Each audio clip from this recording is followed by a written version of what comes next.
Hello everyone, I am here to help you today. I know you use this video to fall asleep, so before that, like the video and subscribe to the channel. Also, where are you from and what time are you watching? Now get comfortable and relax. The digital clock on my nightstand clicked to 3:33 a.m. Its red numbers burning into the darkness like a brand I didn't need to see it. To know the time, my body had already jolted awake exactly 17 seconds earlier, as it had done every night for the past 2 weeks. First came the cold, not the ambient chill of my apartment's faulty heating system, but something deeper like ice water replacing the blood in my veins. Then the weight on my chest as if gravity had doubled itself exclusively above my rib cage, and finally the certainty. The absolute undeniable knowledge that I was not alone. My name is Robert Mercer. I'm 52 years old, a senior accountant at Delon Associates.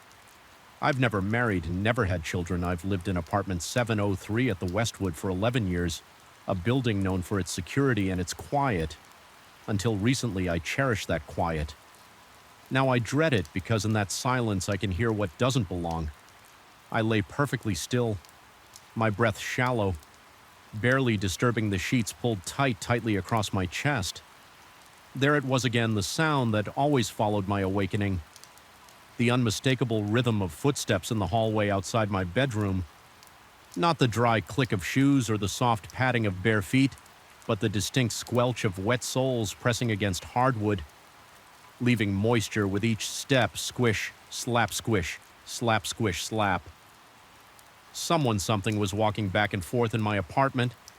My rational mind searched desperately for explanations, a pip leak creating the illusion of footsteps.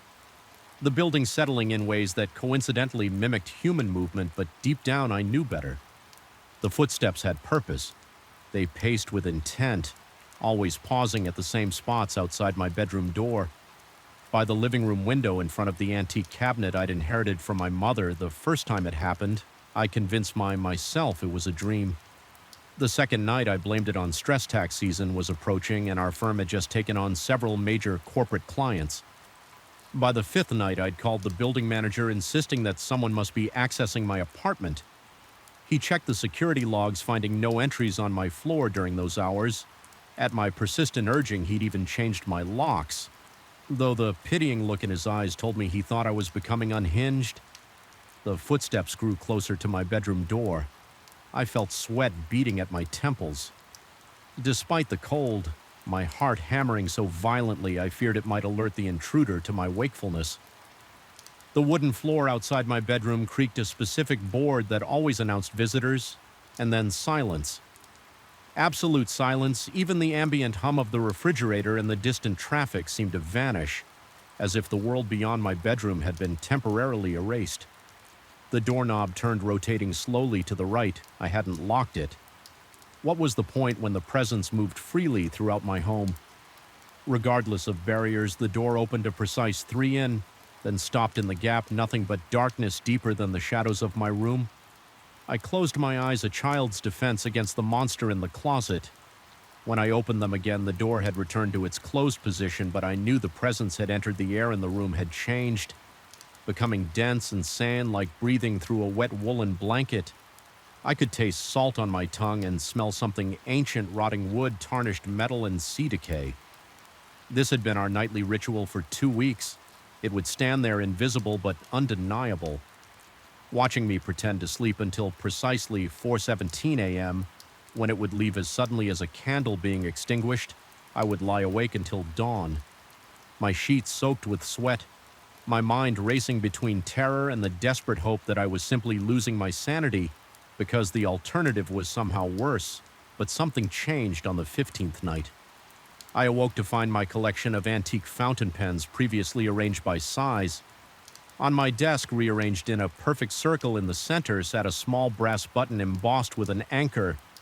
When I picked it up, it was ice cold and damp, as if recently retrieved from the ocean floor. I dropped it as if burned, watching in disbelief as a small puddle formed beneath it, then slowly evaporated over the next few minutes. That same morning, I found wet footprints leading from my front door to the bathroom, then to the living room, and finally ending abruptly in the middle of my kitchen. They weren't the treads of any shoes I owned. These were broader, with an odd square shape to the heel that reminded me of old workman's boots. Like the water from the button, they began to evaporate as I watched disappearing completely. Within 10 minutes, I'd spent my entire life believing in spreadsheets and balanced ledgers in the orderly progression of numbers that always resolve to zero when properly managed in cause and effect and rational explanations. Now at 52, I found myself searching for sage bundles and protective charms online. During my lunch breaks, I declined dinner invitations from colleagues afraid to leave my apartment unattended for too long, yet equally terrified to return to it. My assistant had begun to ask if I was feeling well. I caught her staring at the dark circles under my eyes at my increasingly disheveled appearance. I'd always taken pride in my precision, in my iron shirts and perfectly knotted ties. Now I was lucky if I remembered to comb my hair. Sleep deprivation was eroding me from the inside out, wearing away at my carefully constructed professional facade after the footprints I installed cameras, one in my bedroom, one in the hallway, one in the living room. State-of-the-art motion activated with night vision capabilities. They sent alerts directly to my phone. The first 2 nights they captured nothing. Despite the continuing footsteps, the continuing presence at my bedside on the third night at exactly 3:33 a.m., all 3 cameras triggered simultaneously with trembling fingers. I reviewed the footage the next morning at my office, locking the door to ensure privacy. The hallway camera showed at first a distortion in the air, like heat waves rising from summer pavement. Then gradually a figure coalesced, translucent but unmistakably humanoid. It wore what appeared to be an old naval uniform, the kind from centuries past, with a high collar and double row of buttons. Down the front, its face remained indistinct, a blur where features should be, but its hands were clear enough, bloated and pale with fingernails blackened as if with rot. In its arms, it carried something rectangular, approximately 12 inches long and 8 inches high. The camera's night vision rendered colors poorly, but the object gleamed in places suggesting metal fittings. As it moved down the hallway, water seemed to drip from its uniform, forming the footprints I'd found the living room camera captured it next, standing motionless before my mother's cabinet. For 17 minutes, it simply stood there, its form occasionally flickering like a bad television signal. Then it turned, seeming to look directly into the camera, though it had no distinguishable eyes. I felt its gaze, a sensation that translated through technology and time to freeze the blood in my veins. Even in the safety of daylight, the bedroom camera showed my sleeping form, covers pulled tight, body rigid. Even in unconsciousness, the door opened and the figure entered, moving to my bedside with unnatural smoothness. It stood there looking down at me, the rectangular object now more clearly resembling an ornate box clutched to its chest at 4:16 a.m. It leaned closer, bringing what should have been its face near to mine. At 4:17, it simply vanished, leaving nothing but a damp patch on the floor that quickly evaporated. I couldn't return to my apartment that night. Instead, I checked into a hotel across town, hoping distance would provide relief. I didn't tell anyone where I was going, not that there were many who would ask. My life had been a solitary one. By choice, my relationships limited to professional courtesies and occasional meals with acquaintances. I'd never found that loneliness particularly troubling until now, when I desperately needed someone to believe the unbelievable. The hotel room was anonymous and sterile, smelling of industrial cleaner and other people's transient lives. I double-locked the door, wedged a chair beneath the handle, and left every light burning. I took a sleeping pill, something I'd never needed before, and fell into a dreamless void around midnight. I awoke at exactly 3:33 a.m. The hotel room had changed the wallpaper previously. A bland beige now seemed to ripple with moisture, dark patches spreading like spilled ink across its surface. The carpet beneath my feet was sodden, squishing between my toes as I sat up in horror. The bathroom door, which I had left open, was now closed, and from behind it came the sound of water dripping with metronome. Precision, drip, drip, drip. My breath caught in my throat, lungs seizing as if filled with liquid. The chair I'd wedged against the main door remained in place undisturbed. Whatever was here had not used conventional means of entry. The bathroom door knob turned slowly, Slowly, I couldn't move, couldn't scream, could barely force myself to blink as the door swung open. Steam billowed out hot and thick with that same salon smell through the vapor. I saw it more solid than in the camera footage, but still translucent around the edges. Water poured from its uniform, from its sleeves, from what would have been its hair, forming a growing pool at its feet. It carried the box, which I could now see was indeed an antique music box, ornately carved with nautical scenes, ships battling stormy seas, mermaids, and sea creatures. I couldn't identify tarnished brass fittings held it together, and a small key protruded from one side. The figure took a step toward me, another water soused around its heavy boots. It extended the box in gray bloated hands. My voice returned in a rush of terror. I asked what it wanted, why it had chosen me. The figure gave no response, but continued its slow advance box, outstretched like an offering or a demand. I scrambled backward until I hit the headboard, nowhere left to retreat. The figure stopped at the foot of the bed with deliberate slowness. It placed the music box on the mattress and pushed it toward me through the soaked bedding. I felt cold seeping upward. Numbing my legs, something compelled me to reach for it.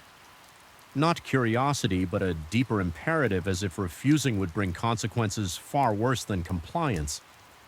My fingers touched the cold metal, sending electric shivers up my arm. The box was heavier than its size suggested and crusted with what looked like decades of salt and barnacles.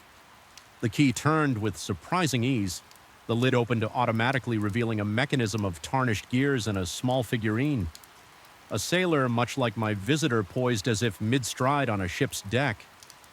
Music began to play, a haunting melody I somehow recognized, though I was certain I'd never heard it before. Notes plucked at something deep in my memory, something buried beneath years of mundane existence. Images flashed through my mind, a harbor town. I'd never visited a ship with magnificent sails billowing in a storm, a cabin filled with maps and instruments, a mutiny, a captain proud and unforgiving locked in his quarters as the ship foundered in a tempest treasure, meant to pay a crew now sealed in a compartment flooding with seawater, a curse spat with dying breath. The sailor figurine rotated slowly, its tiny face becoming more detailed with each turn, until I recognized it not as anyone I knew, but as someone I had been in another life, another time. The music stopped abruptly. The figure at the foot of my bed wavered, its form becoming more distinct. I could see its face now, or what remained of it. After a century beneath the waves, recognition struck me with the force of a physical blow. It raised one dripping hand and pointed at me. Then at the music box, I understood with sudden terrifying clarity. This wasn't a haunting, it was a reckoning. I fled the hotel at dawn, but I knew it was pointless. Distance meant nothing to my visitor. It had found me across time. It would find me across space. I returned to my apartment. Drawn back by the same inexorable pull that had connected us from the beginning, the cameras remained in place, though I no longer needed them for confirmation. I knew what I had to do that night. I didn't fight to stay awake. I didn't barricade my door or leave the lights burning. Instead, I placed the music box, which had somehow appeared on my hotel bed when I wasn't looking on my nightstand. I showered, dressed in my best suit, and laid down precisely at midnight, hands folded across my chest like a corpse prepared for burial at 3:33 a.m. I opened my eyes to find him standing there, my first mate from a life I'd lived in 1847, the man I'd betrayed, locked in the hold with the others when our ship began to sink, the loyal sailor who had trusted me to lead him safely home, not to doom him to a watery grave for the sake of gold that now lay scattered across the Atlantic floor. He no longer dripped. His uniform was immaculate, as it had been before the storm. His face, once handsome and open, watched me with solemn judgment. He gestured to the music box. I nodded, understanding. At last, I had a debt to pay. Not with my life, but with the remainder of it. The coordinates were locked in the music box's melody. a code only the captain could decipher the location of the wreck of the remains of 27 good men of a treasure that meant nothing compared to the lives it had cost. They deserved to be found, to be returned to their families, even if only as names on a memorial, to be remembered as something more than an accounting error in a shipping company's ledger. As I reached for the music box, my visitors smiled a terrible, knowing expression. We had begun a journey that would consume what remained of my orderly, solitary existence. I would become a obsessed spend. Every penny of my savings be labeled a lunatic by those who had once respected me, but I would find them. It was the only way I would ever sleep through the night again. I turned the key in the lock and the melody began once more. The hum of electronics is supposed to be comforting. That's what I always told myself during those long nights alone in my studio, surrounded by mixers, monitors, and the soft glow of digital waveforms pulsing across my screens. As a sound engineer, I'd spent 20 years training my ears to catch imperfections, a slightly off-key note, an inconsistent reverb tail, the almost imperceptible crackle of a failing condenser mic. My ability to hear what others couldn't had built my reputation. But now that same gift had become my curse. It began 3 weeks ago, the digital. Clock on my studio wall read 3:17 a.m., that Lille hour when the world feels thinnest. I was hunched over my workstation finalizing the mix for an indie rock band's sophomore album. The deadline loomed just days away, and I'd fallen behind schedule after scrapping hours of work that somehow felt wrong. Not technically flawed, just wrong in a way I couldn't articulate. Sleep deprivation had become my constant companion, my eyes burning from staring at screens in the dim blue light of my home studio. The track playing a moody, atmospheric piece with layers of reverb and delay suddenly presented an anomaly. A faint, almost imperceptible hiss emerged between the guitar solos, something that shouldn't have been there. I froze. The playback rolled back 30 seconds and listened again with my studio headphones cranked to maximum volume. There it was, a strange frequency riding underneath the music, almost like radio interference, but somehow more deliberate. My first instinct was practical check the recording equipment review. The original stems eliminate technical explanations. I spent hours isolating the track, applying filters to strip away the intended sounds, leaving only this peculiar sonic artifact by sunrise. My notepad filled with technical troubleshooting notes. I had to admit this wasn't a technical glitch. The frequency pattern was too structured, too rhythmic. Almost like speech, but in no language. I recognized sleep eluded me that day when I returned to my studio. The following night, a sense of unease had settled over the familiar space. The corners seemed darker, the air heavier. I told myself it was just exhaustion as I booted up my workstation and opened the isolated frequency track from the night before. My finger hovered over the play button, my heart inexplicably racing. Something primal warned me not to listen again. I pressed play anyway. The frequencies had changed, not dramatically, but unmistakably, where before there had been a formless, silent whispering. Now there existed a clearer pattern. The cadence had become more pronouncedly speech-like, rising and falling in what sounded like questions and declarations.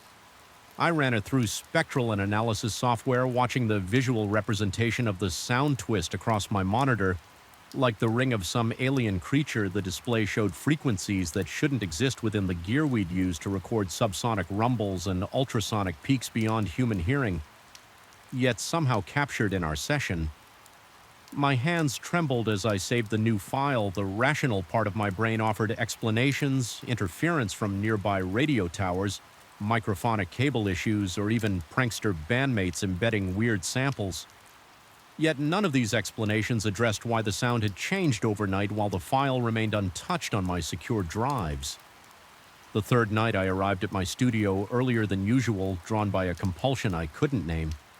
The isolated track now played back with crystal clarity, a voice speaking in what sounded like an ancient language, the syllables harsh and guttural. I recorded myself listening to it, watching my own expression shift from professional curiosity to dawning horror as the voice became more distinct with each playback. By the fourth night, I understood fragments of what it said by the fifth. It spoke in halting Portuguese, a language I recognized from past collaboration with a Brazilian metal band but didn't speak myself. I ran the clearest sections through translation software, the results fragmentary, but chilling help-trapped coordinates find before they. The sixth night broke my professional detachment completely. The voice now spoke directly to me using my name, describing my studio, mentioning the coffee mug positioned to my left. With unnerving accuracy, the tremor in my hands had become constant. My mouth remained perpetually dry, despite the gallons of water I consumed. Sleep, when it came at all, filled with nightmares of static-filed corridors and shadowy figures standing just beyond doorways. The voice gave coordinates, repeating them with increasing urgency. Each night for days, I resisted the compulsion to investigate, instead throwing myself into research local history radio phenomena, even paranormal forums where I lurked anonymously, afraid to share my experience directly. Eventually, my search revealed the coordinate significance an abandoned radio research facility about 40 miles outside the city. Operational from 1968 to 1974 before being abruptly decommissioned. The official record cited funding cuts, but local newspaper archives told a different story through carefully worded statements about unexplained technical difficulties and personnel departures.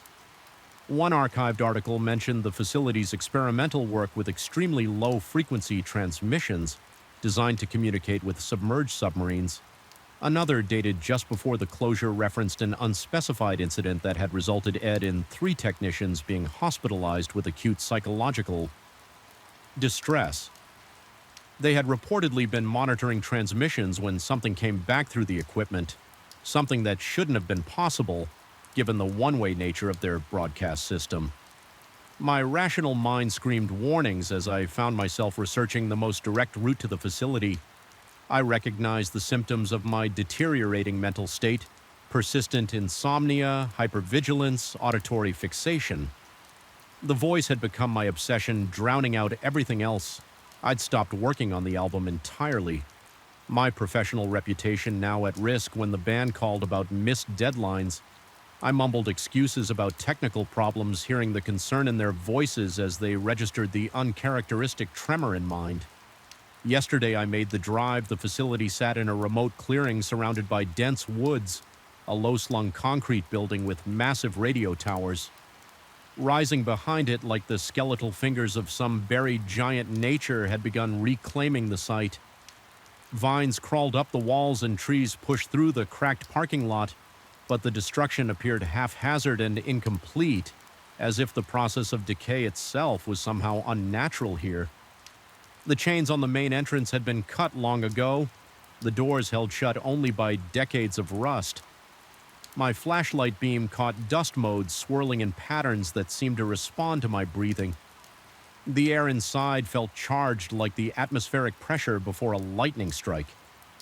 The silence was absolute in a way that felt engineered rather than natural, as if the building itself absorbed sound. I navigated through administrative offices still filled with abandoned paperwork, ancient coffee cups, and personal items never reclaimed by their owners. Everything lay exactly as it had been left 50 years ago, suggesting a rapid evacuation. The exit sign still glowed with a faint red light, despite the facility having no obvious power source. Following the architectural plans I'd memorized from county records, I located the main transmission room. The door stood partially ajar, the darkness. Beyond it, absolute, my flashlight beam dissipated unnaturally just beyond the threshold, as if the darkness were consuming the light itself. The metallic taste of fear flooded my mouth as sweat plastered my shirt to my back. Every instinct urged retreat, yet I found myself stepping forward, drawn by a compulsion stronger than terror. Inside, banks of antiquated equipment lined the walls: reel-to-reel tape machines, oscilloscopes, and massive radio transmitters. In the center stood a monitoring station with a single chair facing a large speaker system. The dust covering everything remained undisturbed, save for a single path leading to that chair, as if someone had recently walked to it or repeatedly over decades. My flashlight finally failed completely in the perfect darkness.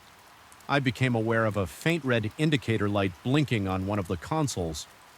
As my eyes adjusted, I saw more lights, awakening across the equipment panel, systems powering up in sequence though no one had touched them. A mechanical war began as tape reels started turning on their own. The speakers crackled to life with a hiss of static that resolved into the same voice I'd been isolating in my studio, only now without digital mediation. I recognized something familiar in its timbre, something that raised goosebumps along my arms and sent ice water coursing through my veins. It was my voice, older, ragged with exhaustion or pain, but unmistakably mine. The recording explained everything in fragmented sentences, interrupted by bursts of static. How I would become trapped here, how the facility's experiments had torn something in the fabric between dimensions, how the equipment had established a connection that worked across time itself, how I would spend years trying to contact my past self, my messages traveling backward. Through time embedded in recordings I would one day work on, I stumbled backward, colliding with equipment racks that should have toppled but somehow remained rigidly in place. My voice grew more insistent, explaining that I was already caught in the loop, that my presence here had activated something that couldn't be undone, that the transmission facility hadn't been abandoned because of what had come through from elsewhere, but because of what had become lodged here, a splinter of myself fractured across time. The room's single chair swiveled slowly toward me, though no one sat in it. The voice urged me to take the seat to complete the circuit. It promised answers, release an end to the paradox. My limbs moved with dreamlike heaviness as I approached the monitoring equipment. Displayed waveforms identical to those I'd obsessed over in my studio. The visualization of my own voice. Calling across decades, I grasped the edges of the recording console, my fingertips finding grooves worn into the metal grooves that matched the exact spread of my hands. How many times had I stood in this exact spot making this exact choice? In that moment of clarity, I understood my options had already collapsed to one, and yet I turned and ran through darkened corridors that stretched impossibly longer than the building's exterior. Dimensions should have allowed past equipment that activated as I passed tapes, spinning dials, tracking my escape out the main entrance where my car waited, its interior light flaring unnaturally bright. When I opened the door, I drove home in a daze, my hands shaking so violently I could barely grip the steering wheel. The engine produced harmonics that matched the frequencies from the recordings. The radio cycled through stations without my touch, fragments of broadcasts merging into messages, meant specifically for me back in my studio. Now I'm recording this account while I still remember, while I still believe it happened, because with each hour that passes, the certainty fades. Reality seems to be revising itself around me. The original recording that started everything, I can no longer find it in my project files. The research about the facility deleted from my browser history, though I never touched it. My reflection in the studio monitors shows exhaustion, but also something else, a subtle asynchronicity. As if my movements register a fraction of a second before I make them. Sometimes in my peripheral vision, I see myself standing in the corner of the room, watching with eyes that hold decades of patience. The deadline for the album has somehow reset itself. According to my calendar, I have 3 more weeks, the exact amount of time I had when this all began. The band has no recollection of calling about missed deadlines. My notes about the strange frequency are gone, replaced by mundane mixing observations. But I remember, and I will not return to that facility no matter how compelling the voice becomes. I've disconnected my equipment, replacing everything that might have been contaminated. I've soundproofed the studio, further installed electromagnetic shielding. I will finish this album using only analog equipment, avoiding digital processing entirely. Yet even as I implement these precautions, I notice new frequencies emerging in the background noise of the room. My air conditioner, the refrigerator's hum, the electrical current in the walls, all of them carrying fragments of that same message, that same voice, my voice. And sometimes in the deep hours of the night, I catch myself reaching for headphones, fingers poised to isolate new frequencies, to amplify them, to listen just one more time to what they might reveal. In those moments, I feel the future version of myself watching, waiting for the inevitable moment when curiosity overcomes caution, when the loop begins again. The first night in apartment 302, I woke at exactly 3:17 a.m. to the distinct sensation of being watched. My eyes snapped open to darkness so complete it seemed to press against my retinas. The air hung unnaturally still, carrying a faint medicinal smell I couldn't place antiseptic yet. Somehow ancient as my eyes adjusted, I could make out only the vague outlines of unfamiliar furniture boxes still stacked from the move. Nothing appeared out of place, yet something was profoundly wrong. The silence buzzed with a strange electricity that made the hairs on my arms stand rigid. I remained paralyzed in bed until dawn. Gradually revealed an empty room, telling myself that the disorientation was natural. When sleeping in a new place, I didn't yet understand that in this building, emptiness was merely an illusion. My name is Dr. Thomas Reed. At 36, I built a respectable career as a neuropsychiatrist, recently accepting a position at Westlake Memorial Hospital that necessitated my move to this historic building. Downtown Parkview Apartments was constructed in 1926, a grand 7-story brick structure with ornate cornices and an imposing marble lobby. The real estate agent had emphasized its prestigious history, mentioning past residents of significance, judges, professors, a state senator. What failed to mention was the building's other history, the one I'd soon piece together through Whisper's strange encounters and the growing certainty that apartment 302 was not simply a space, but something closer to a condition. The day after moving in, I encountered my first neighbor in the narrow hallway connecting our apartments. Mrs. Avery from 303, a thin woman with steel-gray hair pulled back so severely it seemed to stretch her skin, was locking her door as I exited mine. Upon seeing me, she froze, key suspended. Mid-turn, her eyes widened slightly before narrowing in calculation. I offered a standard greeting, extending my hand and introducing myself as the new tenant in 302. She stared at my outstretched hand as if I'd presented her with a dead animal, then clutched her handbag closer to her body.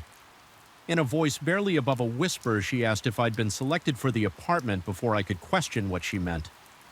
She hurried past me toward the elevator, her shoulders hunched as if expecting a blow from behind.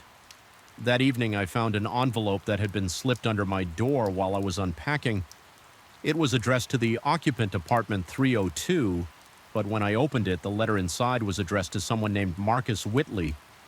The contents were baffling, a single page covered with intricate symbols, forming a circle with text inside reading the convergence approaches.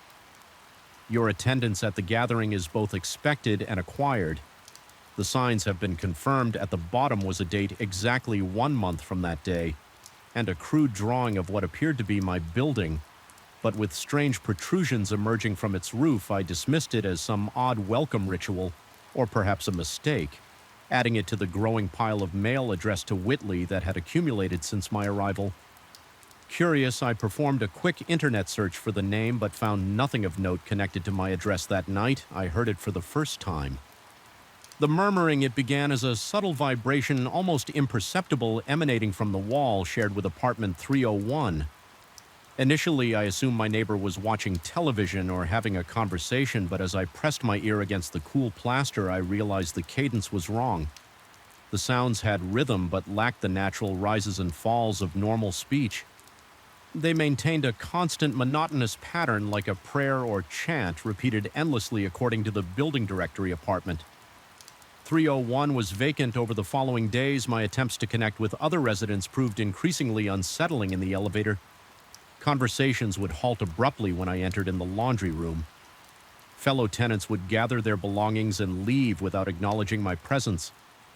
Once catching a glimpse of my reflection in the polished brass mailbox panel, I noticed 3 residents standing behind me, watching intently. When I turned, they quickly dispersed, avoiding eye contact.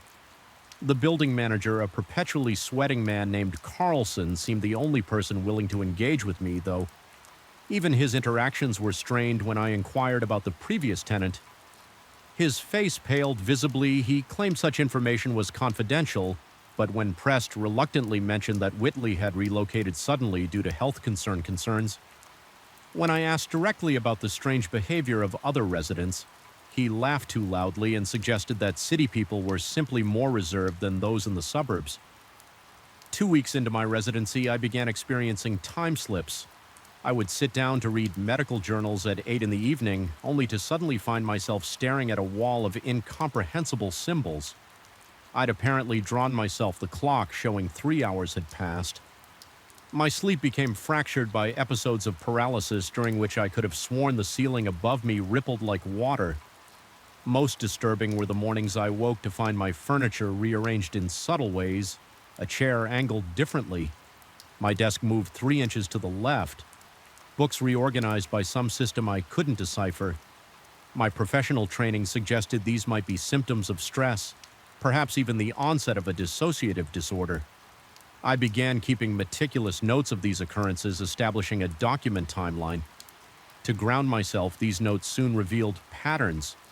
The disturbances intensified during the new moon, subsided briefly, then resumed with greater frequency as the circle of strange mail correspondences addressed to Whitley increased. The most alarming development occurred when I discovered a small door in my bedroom closet previously hidden behind hanging suits. The door, no more than 2 feet square, was secured with 3 separate locks, none of which matched my key set. Around its frame were carved the same symbols that had appeared in the letters addressed to Whitley when I pressed my ear against it. The murmuring I'd heard through the wall seemed to intensify, gaining an almost gleeful quality. My investigation took a deliberate turn when I decided to access hospital records using my medical credentials. I searched for patients named Marcus Whitley. I found 1 deceased in 1978, 1 currently under treatment for liver failure, and 1 admitted to the psychiatric ward 4 months ago with symptoms of extreme paranoia and delusions. The attending physician had noted the patient's insistence that his neighbors were preparing him for some ritual involving the thinning of barriers between worlds. Most telling was the patient address: Apartment 302, Park VIW, Apartments. Further research revealed a disturbing pattern over the past 70 years. 14 residents of Apartment 302 had been admitted to various psychiatric facilities with nearly identical symptoms: paranoia, time distortions, and beliefs about rituals involving the building itself. 5 others had simply disappeared, their cases remaining open in police files.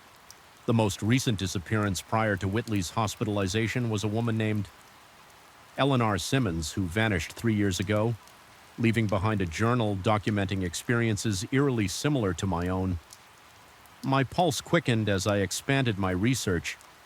The land beneath Parkview Apartments had previously housed a meeting hall belonging to an obscure philosophical society founded in the 1880s. The group, calling themselves the Observers of Convergence, had disbanded after a mysterious incident in 1923 that local newspapers vaguely described as a tragic occurrence during an astronomical event.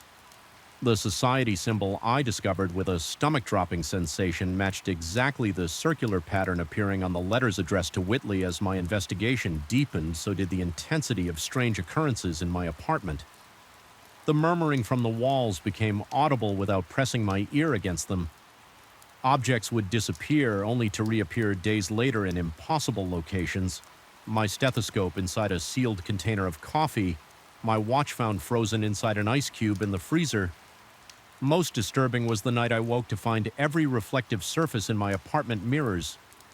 Windows, even the screen of my laptop, covered with condensation on which the same symbol had been traced by an unseen hand. My professional rationality began crumbling.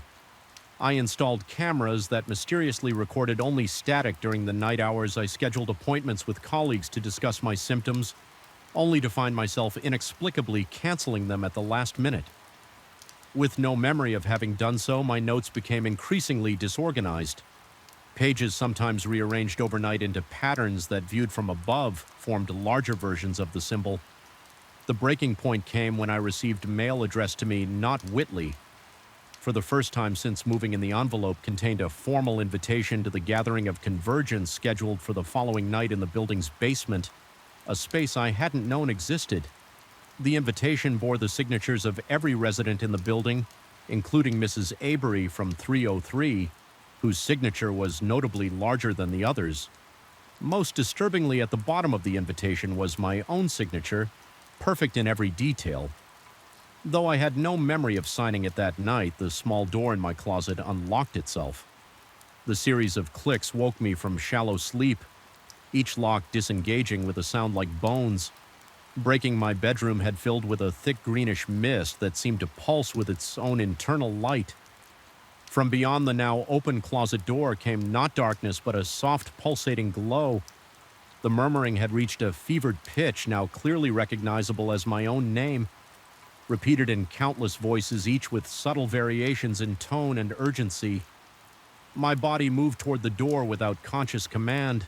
My medical training screamed warnings about hallucinations, delusions, the need for immediate psychiatric intervention.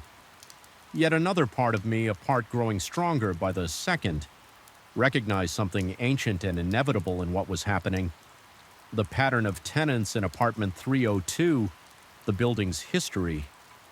The convergence mentioned in the letters all seemed to form a coherent narrative, leading to this moment standing before the open closet door. I faced a choice that didn't feel like a choice at all. Beyond the small opening was not the expected building infrastructure, but a vast, impossible space, filled with shifting geometries and colors that existed beyond the visible spectrum, somehow perceivable, yet indescribable.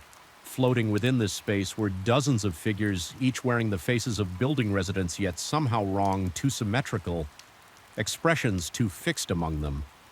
I recognized faces from photographs in my research, previous occupants of apartment 302, including Marcus Whitley and Eleanor Simmons, their expressions tranquil yet vacant.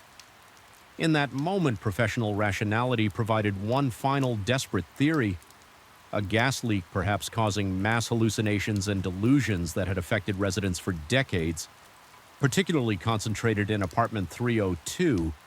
Due to some quirk of the ventilation system, this would explain the consistent symptoms, the shared delusions, the building's troubled history. I grasped this explanation like a drowning man clutching driftwood, even as the figures beyond the door extended their hands toward me in perfect synchronization. I stumbled backward, the cold sweat of terror drenching my clothes with tremendous effort. I forced the small door closed and fled the apartment. Racing down 7 flights of stairs, I burst into the night air, gasping as if surfacing from deep water. I spent the night in my car, shivering. Despite the warm spring temperature, watching the windows of Park View apartments. Every window was dark except for 302, which pulsed with that same greenish light I'd seen in my bedroom morning, found me exhausted but resolute. I would not return to the apartment except to retrieve essential belongings, and even then, not alone. I contacted a colleague, Dr. Sarah Chen, explaining I needed her help with an urgent matter. She agreed to meet me at the building that afternoon upon our arrival. The lobby was deserted. The elevator responded immediately to my call, something that had never happened before as we ascended to the 3rd floor. Sarah commented on the building's unusual silence. The hallway to 302 stretched longer than I remembered the numbered doors, seemingly farther apart. At my apartment door, I hesitated, key in hand, as Sarah placed a steadying hand on my shoulder. The apartment we entered was immaculate, not a single sign of the previous night's events. No condensation on surfaces, no rearranged furniture, no green mist. Most significantly, the small door in my closet had vanished, replaced by a solid wall. Sarah explored the apartment with clinical interest while I stood frozen in the center of the living room, unable to reconcile this normalized space with my experiences. As Sarah examined the stack of mail addressed to Whitley, her expression grew concerned. She pointed out what I had somehow missed. Every letter bore the same postmark date. Despite arriving over several weeks more alarmingly, they all listed my name as the sender.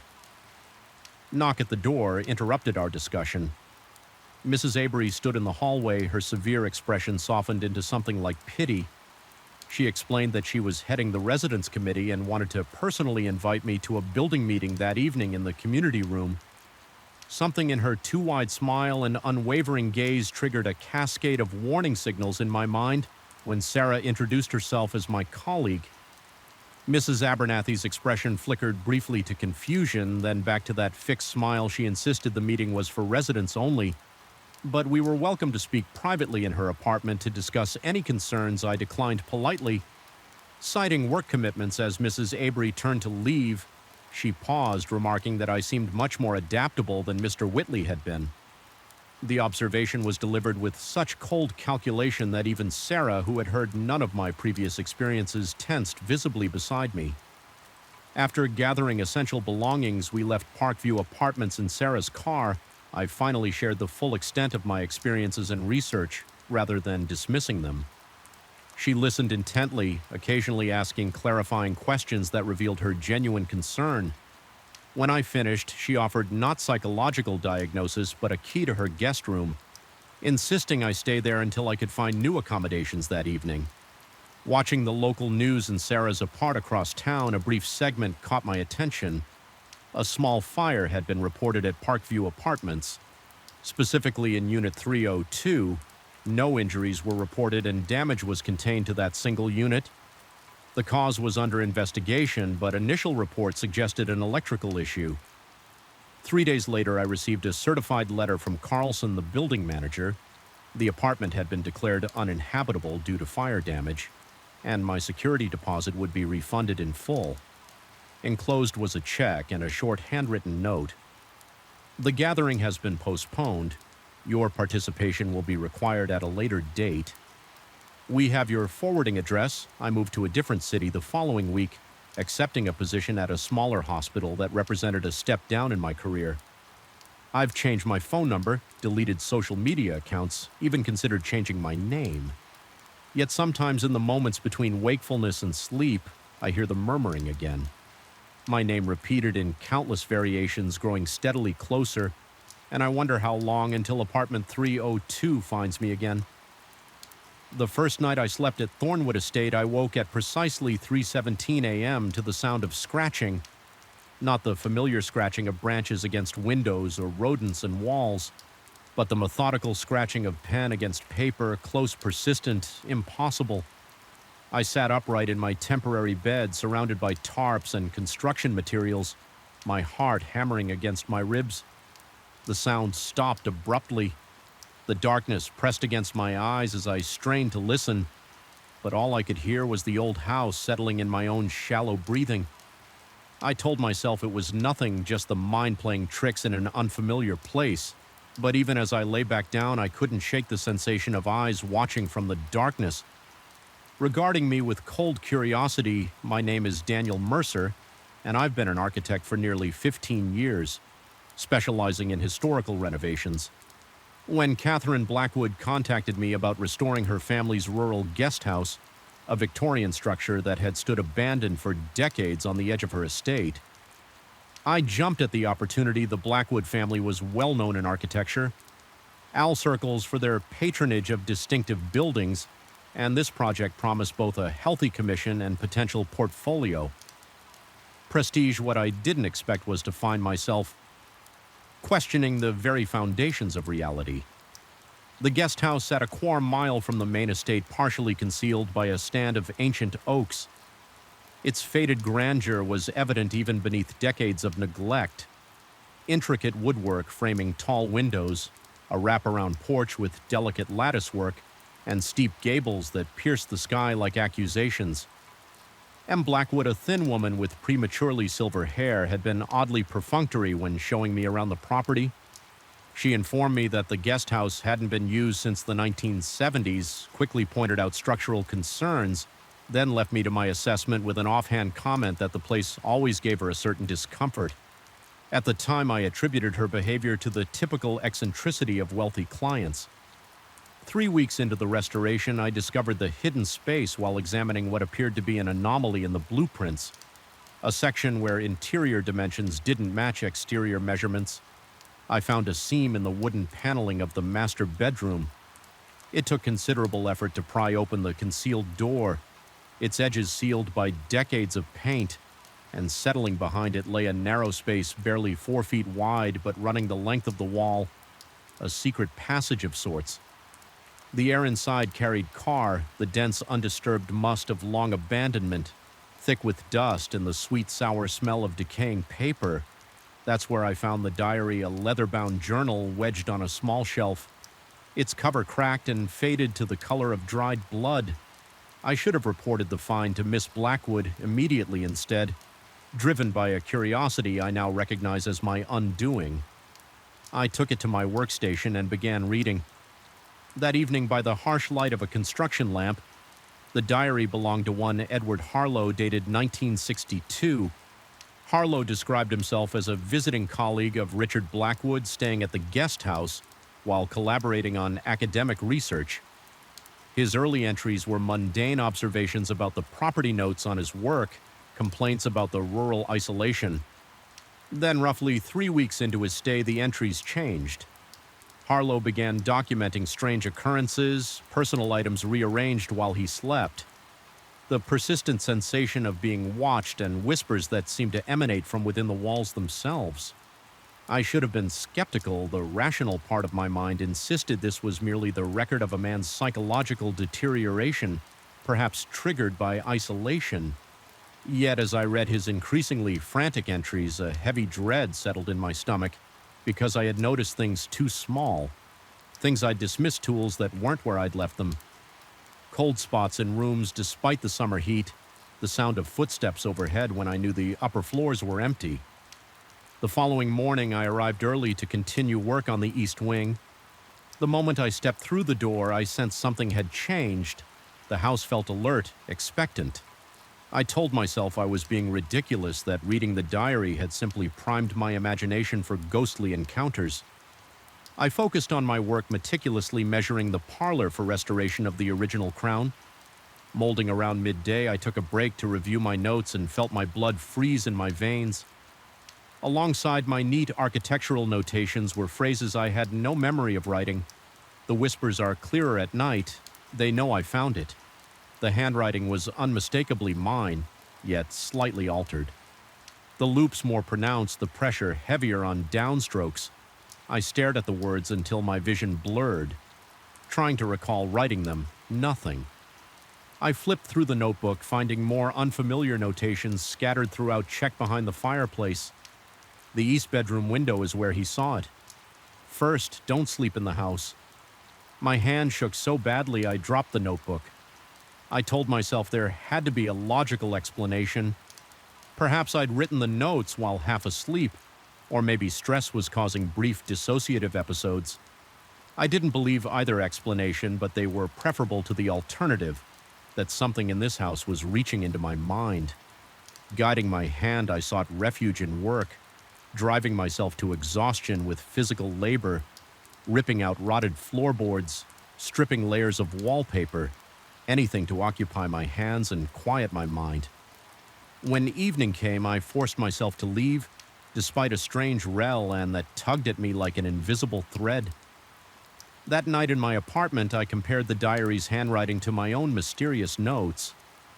The resemblance was uncanny, not identical, but as if the same hand had written both with decades between. I barely slept the next week, brought escalating disturbances. I began finding pages torn from Harrow's diary, placed in locations I was about to work on, always featuring passages relevant to that specific area when I started restoring the dining room.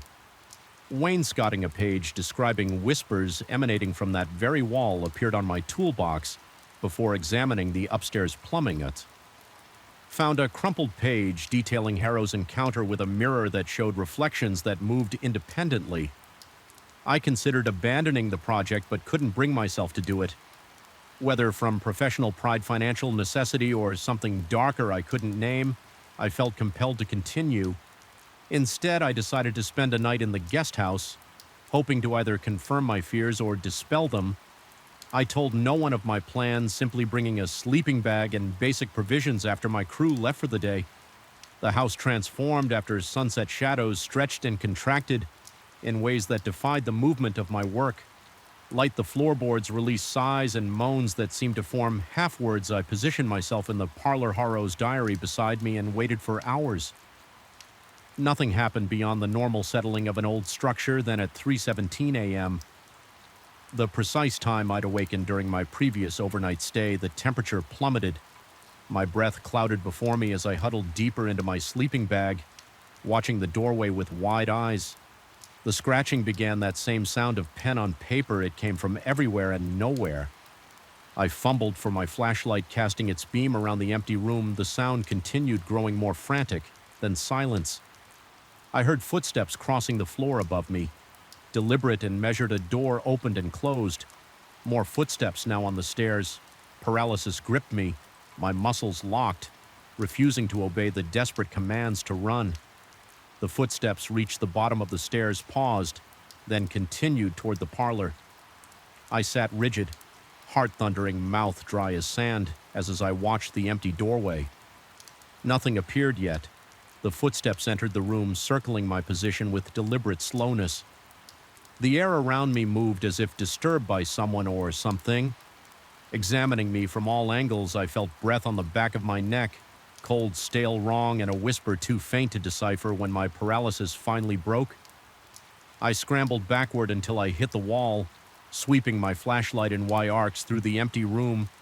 The presence retreated, and with it the unnatural cold. I spent the remainder of the night pressed against the wall, too terrified to close my eyes. Waiting for dawn with desperate intensity, the morning light brought no comfort. As I gathered my things to leave, my eyes fell on the diary, open to a page I hadn't read before. The entry described my exact actions from the previous night, written in handwriting that was a perfect fusion of hairstyle in my own. The final line read, "Soon, you'll understand that the house doesn't just record it, transforms." I should have left, then reported myself ill and never returned. Instead, driven by a compulsion I couldn't explain, I continued the restoration.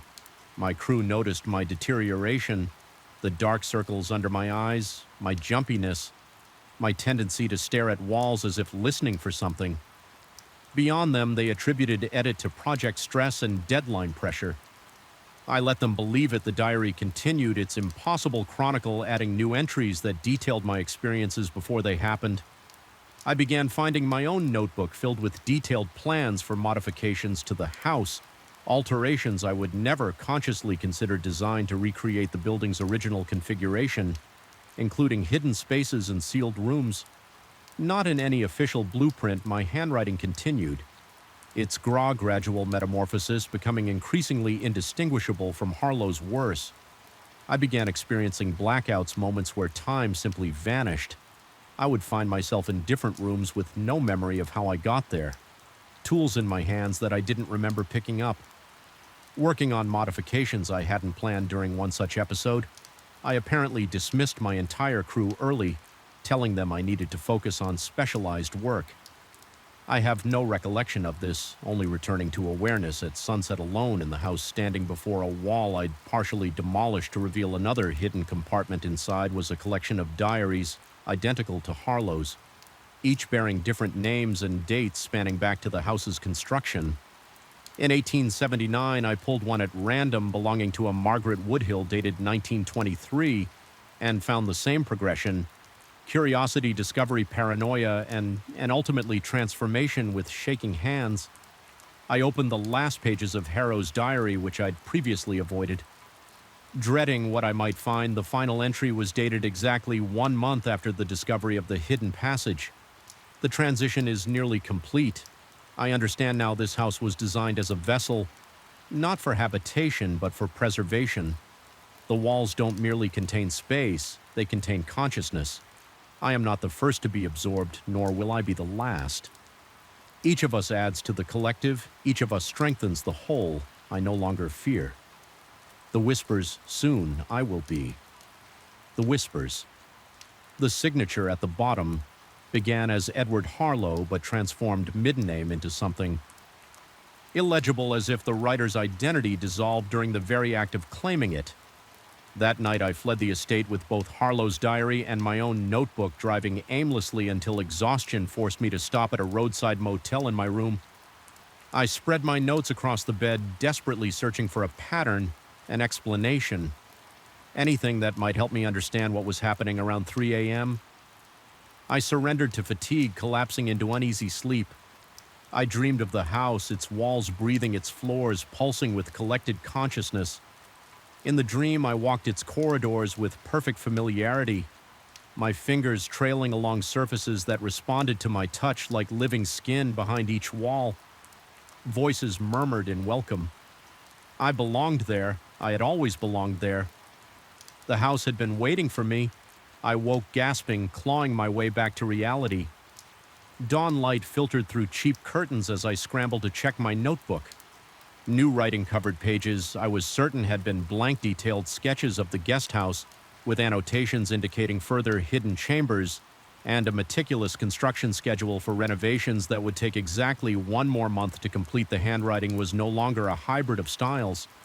It was Edward Harrow's precise and fluid, with no trace of my own hesitant architect's scroll. As I stared at the pages, my phone chimed with a text from M. Blackwood. Mr. Mercer, my security system shows you on the property at 3:17 this morning, making unauthorized structural changes. Kindly explain yourself. I haven't returned to the Thornwood guest house. I've fabricated excuses to Miss Blackwood about a family emergency requiring my immediate attention. She's been surprisingly understanding, suggesting I take all the time I need before resuming work. The house has waited this long, she wrote. It can wait a little longer. My hands shake constantly.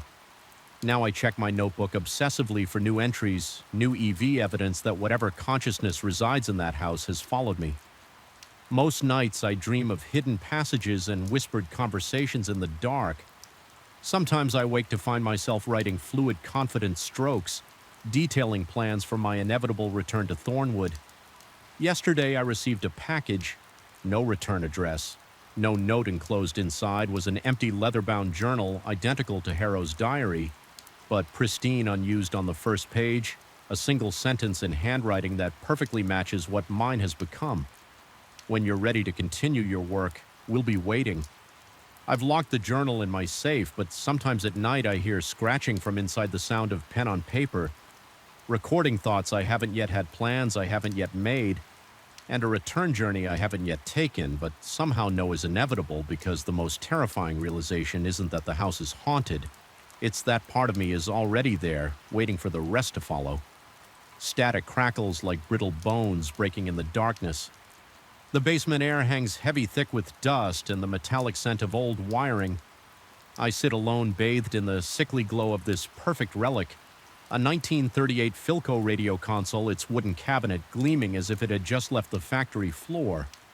No scratches, no wear and impossibility in a house that had stood abandoned for nearly a decade before I purchased it. My fingers tremble slightly as they hover over the dial, anticipating the sudden cessation of white noise that comes precisely at midnight. That's when I'll hear the voice again. My voice announcing tomorrow's catastrophes with the practiced cadence of a seasoned broadcaster. I've always had an eye for forgotten treasures. At 46, my modest success as an Ananke dealer had finally afforded me this Victorian fixer-upper on the outskirts of Millfield the previous owners had vacated. Suddenly, something about a family emergency that required immediate relocation. The realtor had been vague, but the price was too good to pass up. After signing the papers, I spent the first week exploring every creaking floorboard and shadowed corner of my new possession. The basement door had been sealed shut with multiple locks. I assumed it was to keep out intruders during the property's vacant period. When I finally broke through, I discovered a space, untouched by time, dry clean, and preserved in a way that contradicted the home's general state of disrepair. Against the far wall sat the radio unplugged, yet somehow humming with an energy I could feel in my MERS. It was a collector's dream. I estimated its value at several thousand $1,000. Assuming the internal components were intact when I plugged it in, the tubes glowed warmly, but every frequency yielded only static.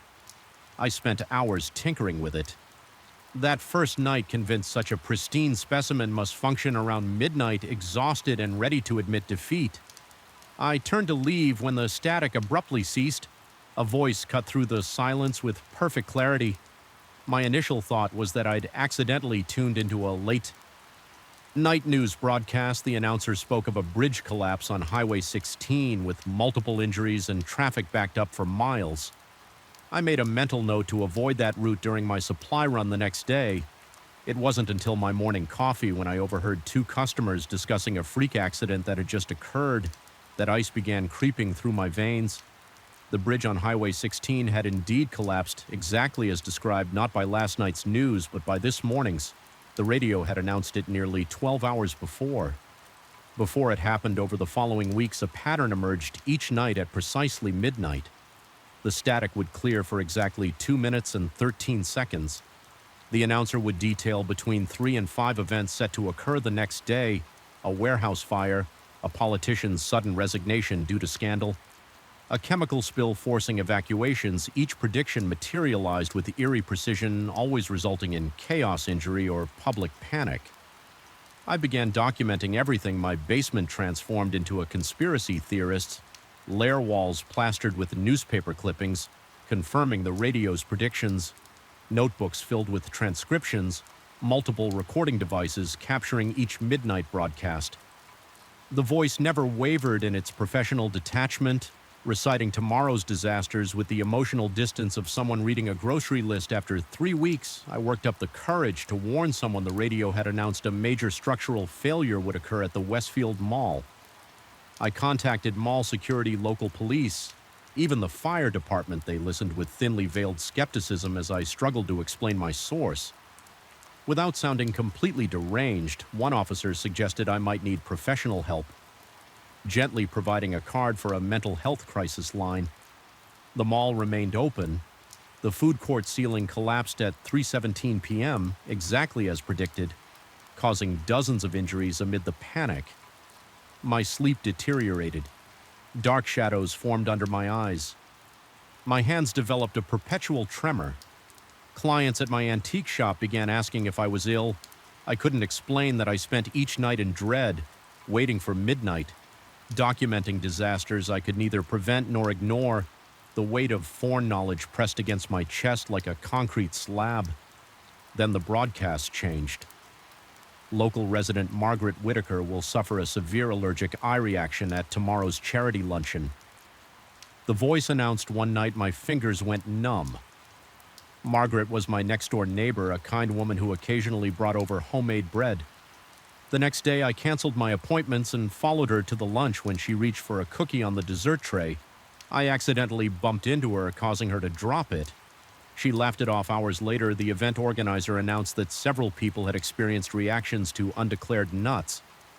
In those same cookies, the broadcast grew increasingly personal. Business associates, the mailman, the barista at my regular coffee shop, each prediction more specific, more intimate.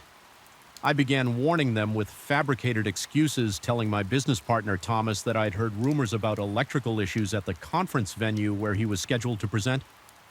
Convincing him to withdraw, the venue's power failed mid-event, trapping dozens in elevators and darkened hallways through it all. Something else was changing, something that sent cold sweat trickling down my spine.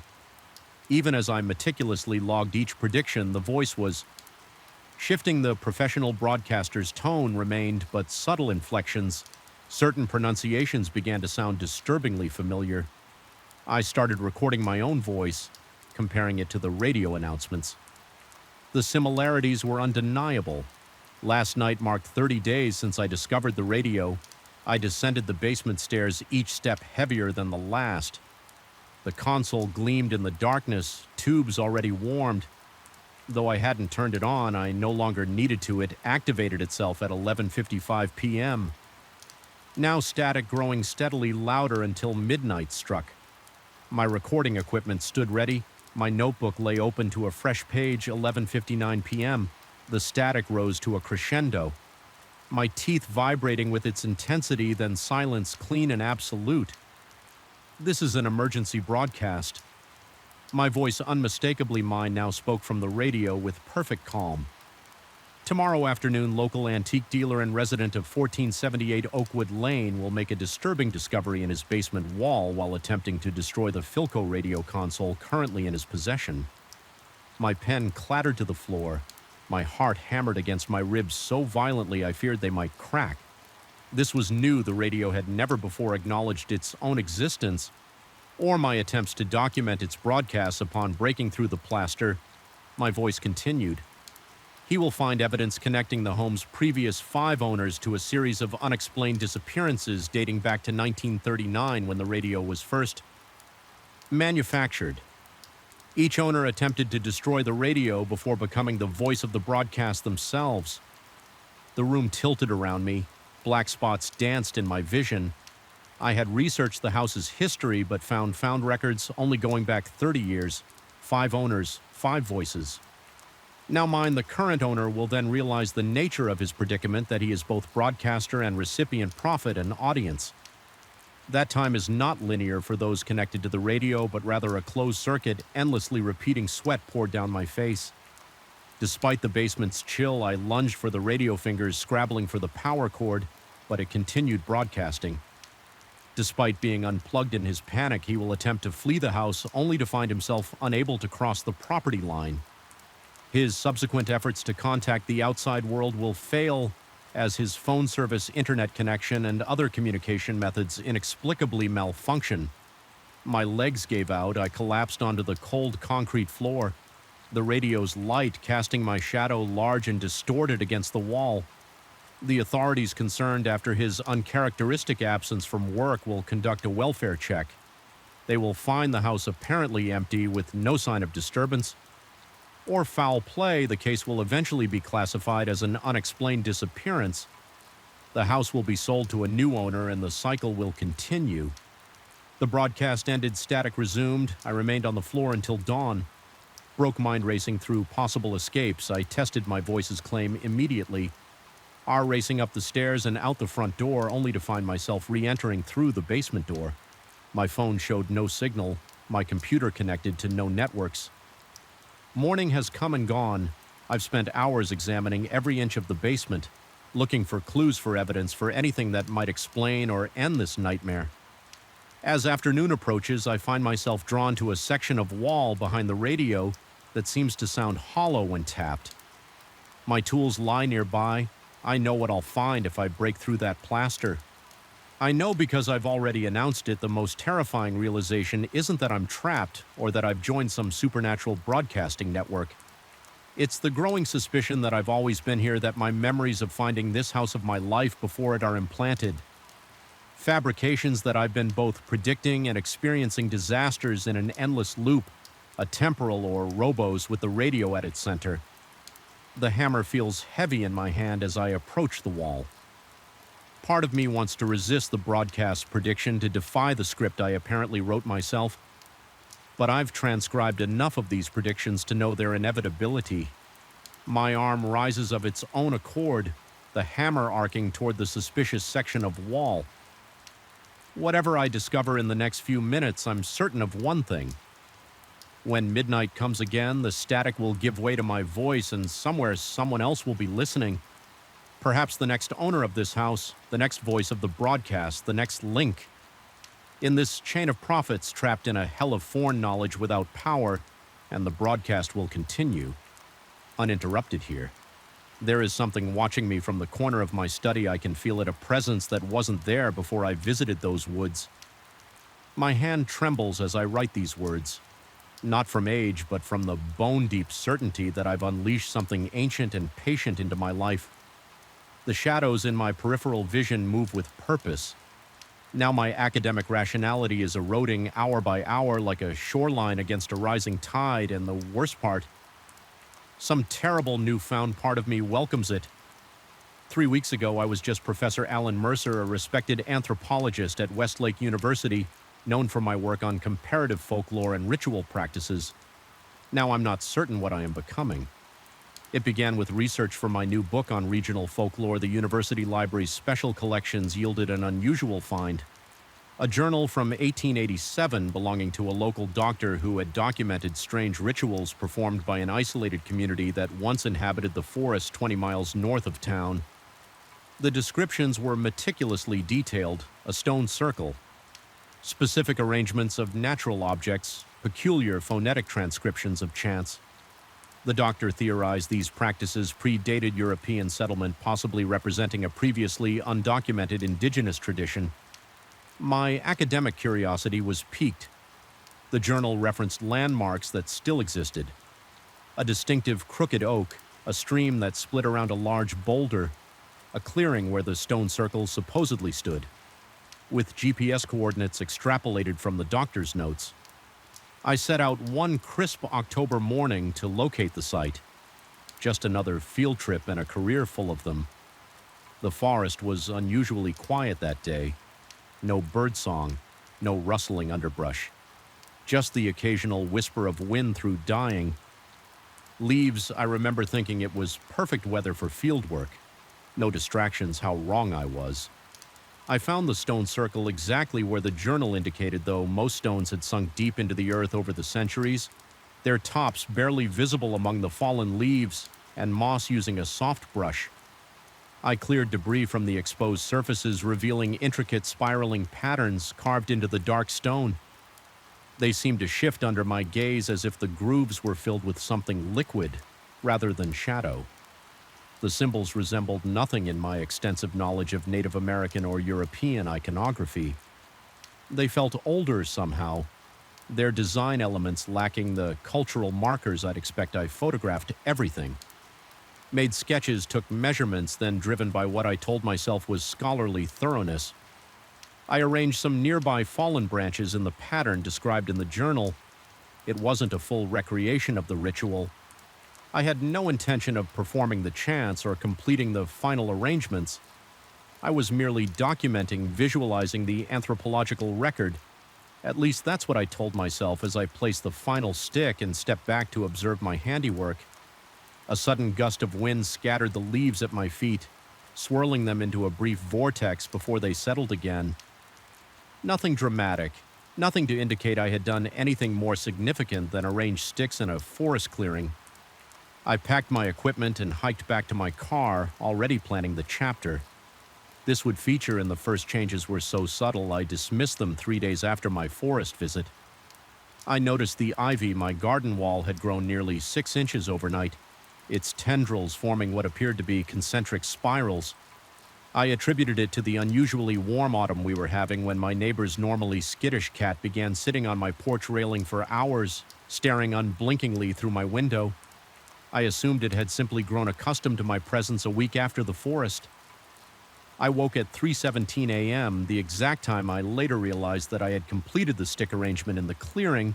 My home office was illuminated by moonlight that seemed to pool unnaturally on my desk, highlighting the photographs of the stone carvings half asleep. I shuffled to my desk and found myself tracing the patterns with my fingertip.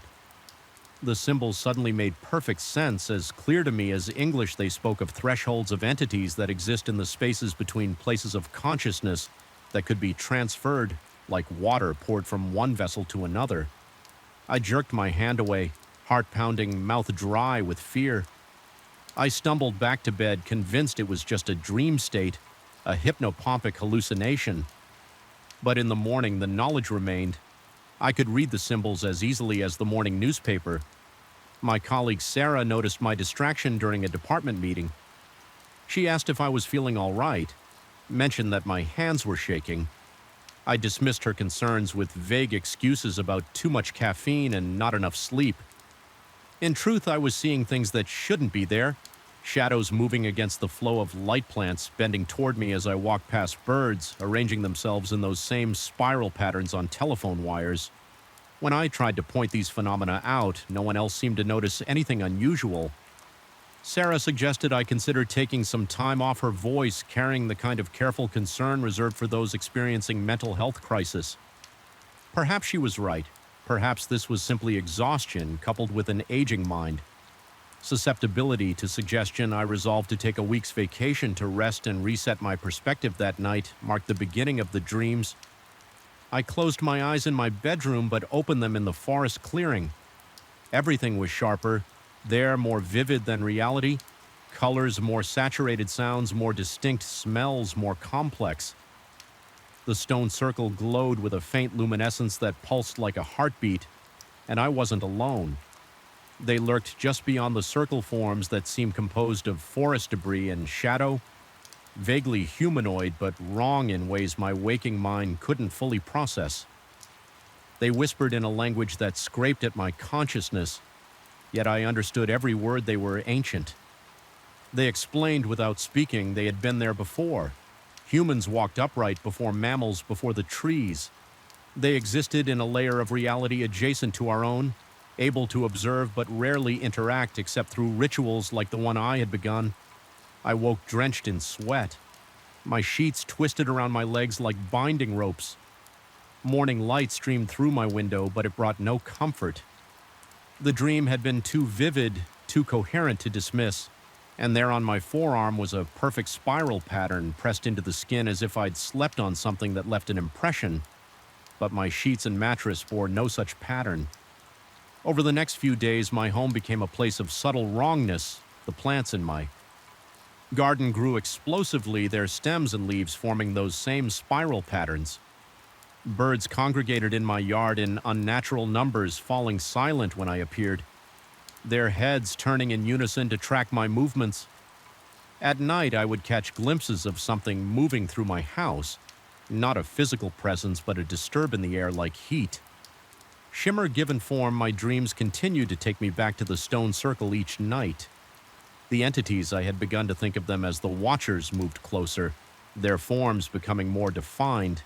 They were teaching me things: how to see the currents of energy flowing through living things, how to understand the language of roots and fungi, how to perceive the slow thoughts of stones. I began to suspect that these weren't dreams at all, but actual journeys. My consciousness was being drawn out of my body while I slept, pulled back to the ritual site to continue what I had unwittingly started. I tried staying awake, coffee, energy drinks, loud music, cold showers. Nothing worked for long. Eventually, exhaustion would claim me and I would find myself back in the clearing. Once in desperation, I drove to a hotel 50 miles away. It made no difference. Distance seemed meaningless to whatever force now had its hooks in my mind. My waking hours became increasingly difficult to navigate. I canceled my classes claiming illness. I stopped answering calls from colleagues. Food lost its taste. Music, its melody, only the symbols from the stones held any meaning. Now I began carving them into my furniture, painting them on my walls, arranging my possessions in spiral patterns without realizing I was doing it. Until the task was complete, the Watchers told me I was changing, becoming a bridge. The ritual I had begun was a transformation, not an invocation. They had been waiting for centuries for someone to re-establish contact. The doctor whose journal I had found had done the same. They revealed but had resisted the completion of the process. I saw his fate during one of my dreams, his mind fractured as he fought against the transformation, leaving him a hollow shell confined to an assault until his body eventually surrendered. I understood then that I had two choices: complete the ritual or destroy my mind in resistance. Yesterday, I returned to the stone circle in my physical form. For the first time since that initial visit, the forest seemed to welcome me, branches bending to clear my path, animals emerging to watch my passage with knowing eyes. The clearing had changed. The stones had risen further from the earth, their carvings freshly distinct as if newly cut. The stick arrangement I had made remained untouched by 3 weeks of autumn weather. I knew what to do without consulting the journal. My body moved with certainty. Gathering specific leaves, arranging certain stones, digging small holes at precise points around the circle. As the sun began to set, I positioned myself in the center and began to speak words I had never learned, yet somehow knew perfectly. The air thickened around me, the boundaries between worlds growing thin. I felt them then, not just watching, but reaching through tendrils of consciousness, brushing against my mind. The sensation was electric, terrifying, exhilarating. This was what anthropologists dream of: direct contact with an unknown culture, unmediated understanding of an alien perspective. Yet this was something far beyond human experience, something older and wider than our brief existence on this planet. I didn't complete the final step. Some last shred of self-preservation pulled me back from the brink. I staggered away from the circle as darkness fell, driving home in a state of dissociation so profound that I can't recall the journey. Now I sit in my study writing these words as the shadows gather in the corners. My academic mind is still trying to rationalize what's happening, suggesting psychological explanations, stress responses, hallucinations, but that voice grows weaker by the hour tonight. I know I will return to the circle in dreams. The Watchers will be waiting closer than ever, They're patient. They've waited thousands of years. They can wait one more night, but I can feel their anticipation like a pressure behind my eyes. The spiral patterns have appeared on my skin, now faint whirls just below the surface. My neighbor reported seeing lights moving through my garden last night. The birds no longer fly away when I approach, they gather closer, their movements synchronized with my own. I understand now what the ritual truly does. It doesn't summon the watchers to our world. It transforms the practitioner into a vessel, a doorway through which they can perceive our reality more directly.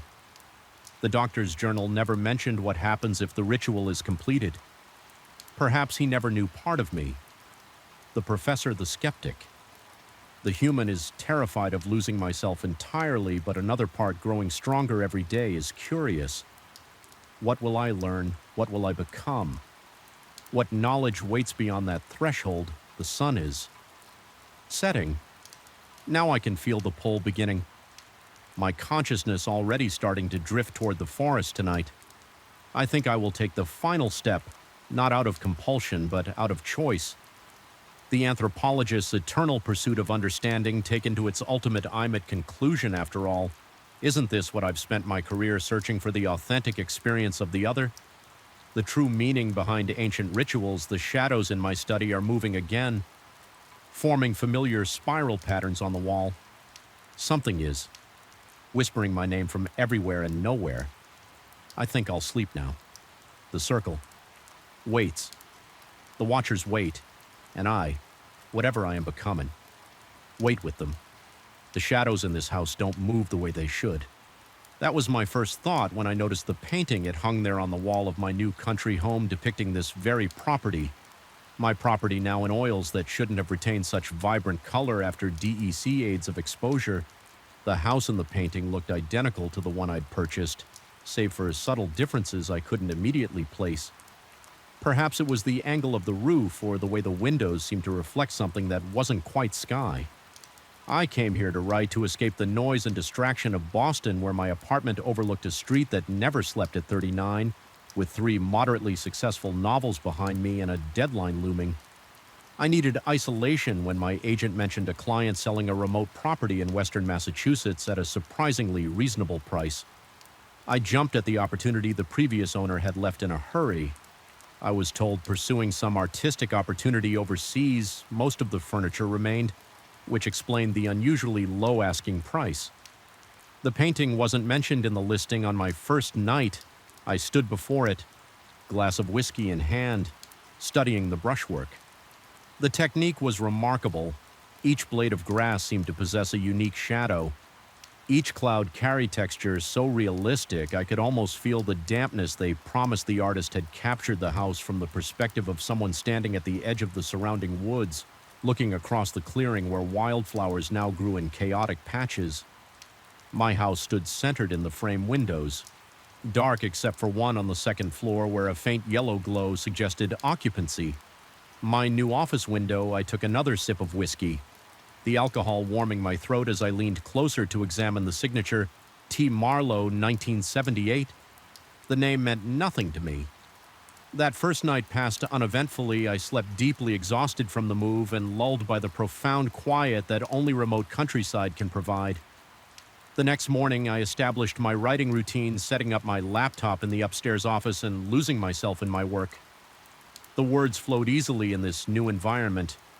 By evening, I had produced more pages than I typically managed in a week. It wasn't until my third day that I noticed the first change in the painting. I had developed a habit of pouring a nightcap and standing before the artwork, appreciating its craftsmanship before retiring that evening as I sipped my drink. Something about the painting struck me as different. The clouds, they weren't positioned as I remembered, where there had been a distinct formation resembling a hand reaching across the sky. Now there appeared to be only scattered wisps. I blinked, attributing the discrepancy to my fatigued mind and the whiskey's influence. Yet the nagging feeling persisted. Into the following day, during a break from writing, I descended to the living room specifically to examine the painting again in daylight. With a clear head, I could see that my memory hadn't been compromised. The clouds had indeed changed their configuration, and something else.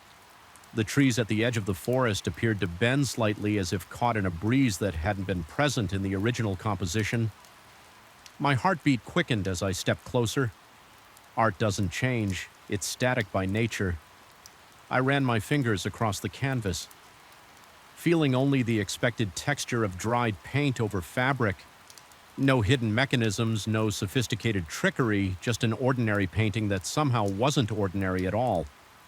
I attempted to rationalize the phenomenon. Perhaps the changing light throughout the day created optical illusions. Maybe the old house settled in ways that imperceptibly tilted the frame, altering how shadows fell across the painted surface. I even considered that my isolation was affecting my perception. Writers are notorious for their active imaginations. After all, the following day, I forced myself to avoid looking at the painting entirely. I worked upstairs, diligently breaking my own record for daily word count. When evening arrived, I prepared dinner and ate in the kitchen, then retreated directly to my bedroom with a book I would not indulge whatever psychological game my mind was playing. But at 2:17 a.m., I woke with my heart pounding against my ribs, sweat dampened. My shirt, despite the cool night air flowing through the open window, I had dreamed of standing in front of the painting, watching as the brushstrokes rearranged themselves before my eyes. In the dream, I couldn't look away as something began to take shape in one of the windows of the painted house. My house, I lay awake, telling myself to remain in bed, to close my eyes and return to sleep. Instead, I found myself padding barefoot down the creaking stairs drawn to the living room, as if pulled by an invisible thread. The house was dark, except for the pale moonlight streaming through the windows, illuminating the painting with an ethereal glow, and there it was. The change I had unconsciously anticipated in the upstairs window of the painted house where the yellow light glowed. A dark silhouette now stood, a human figure indistinct at this distance and scale, but unmistakably watching outward from the frame. Watching me, my mouth went dry. The hairs on my arms stood erect as a chill that had nothing to do with the night air swept over me. I reached for the wall switch with trembling fingers, flooding the room with harsh electric light that somehow made the painted figure appear more solid rather than dispelling it. I approached cautiously, my breath shallow and rapid. The figure remained stationary, a dark blot against the yellow window.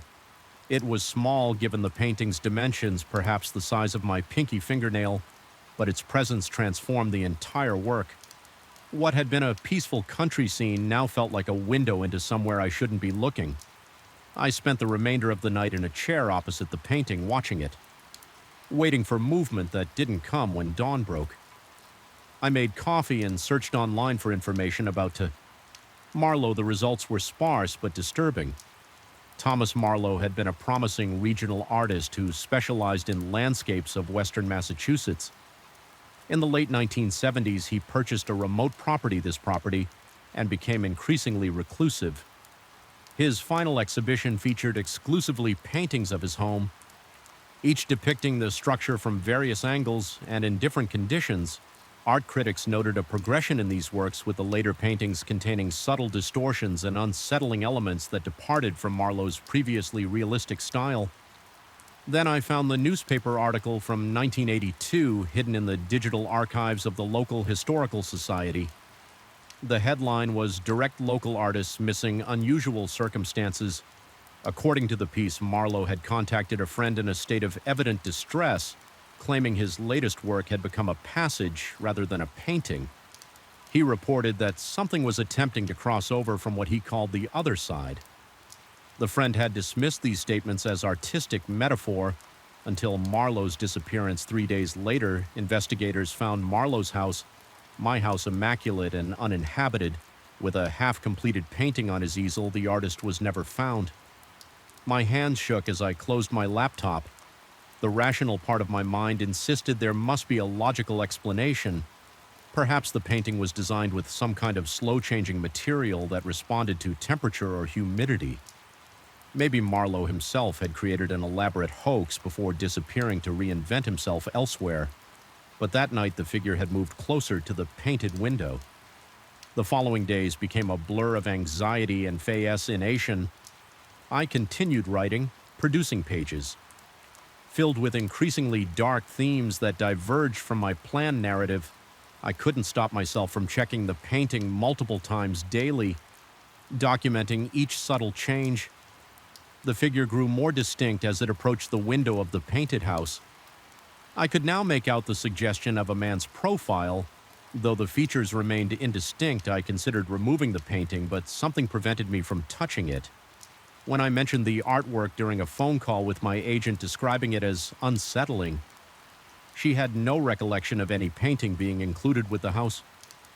According to her records and the property inventory, the walls had been bare sleep, became fragmented and filled with dreams of standing before canvas portals. I developed a persistent sensation of being watched. Even when upstairs in my office with the door closed, the sound of brushstrokes sometimes reached my ears in the dead of night.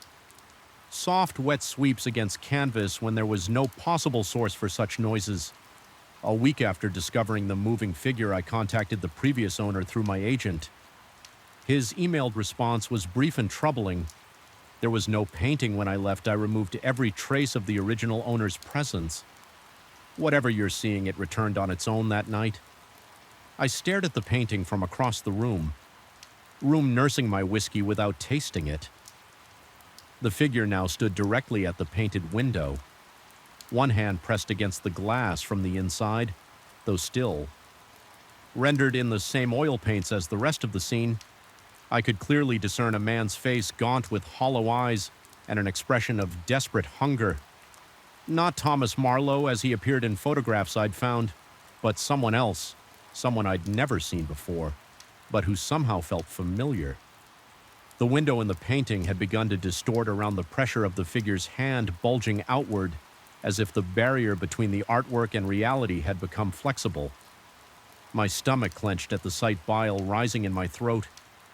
This defied everything I understood about the physical world, yet I couldn't deny what was happening before my eyes.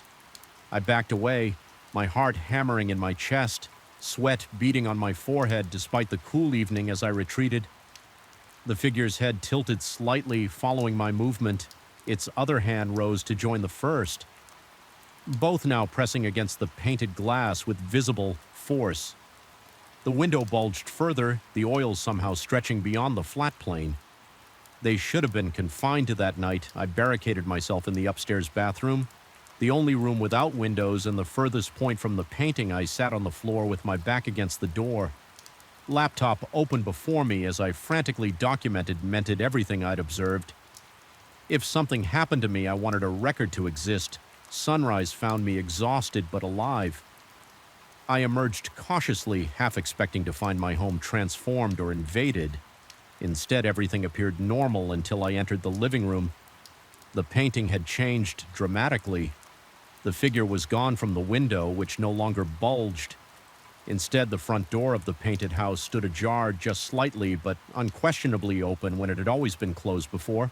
And on the painted path leading from the door toward the foreground of the canvas, a dark silhouette stood facing outward, waiting.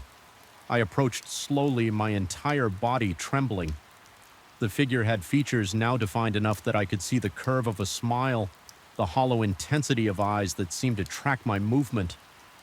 It stood at the very edge of the painting's world, one foot seemingly positioned to step forward beyond the confines of the frame. As I watched, frozen in horror and fascination, I noticed something that stopped my breath entirely. Behind the figure, barely visible through the open door of the painted house, stood a second silhouette, smaller, less defined, but unmistakably there.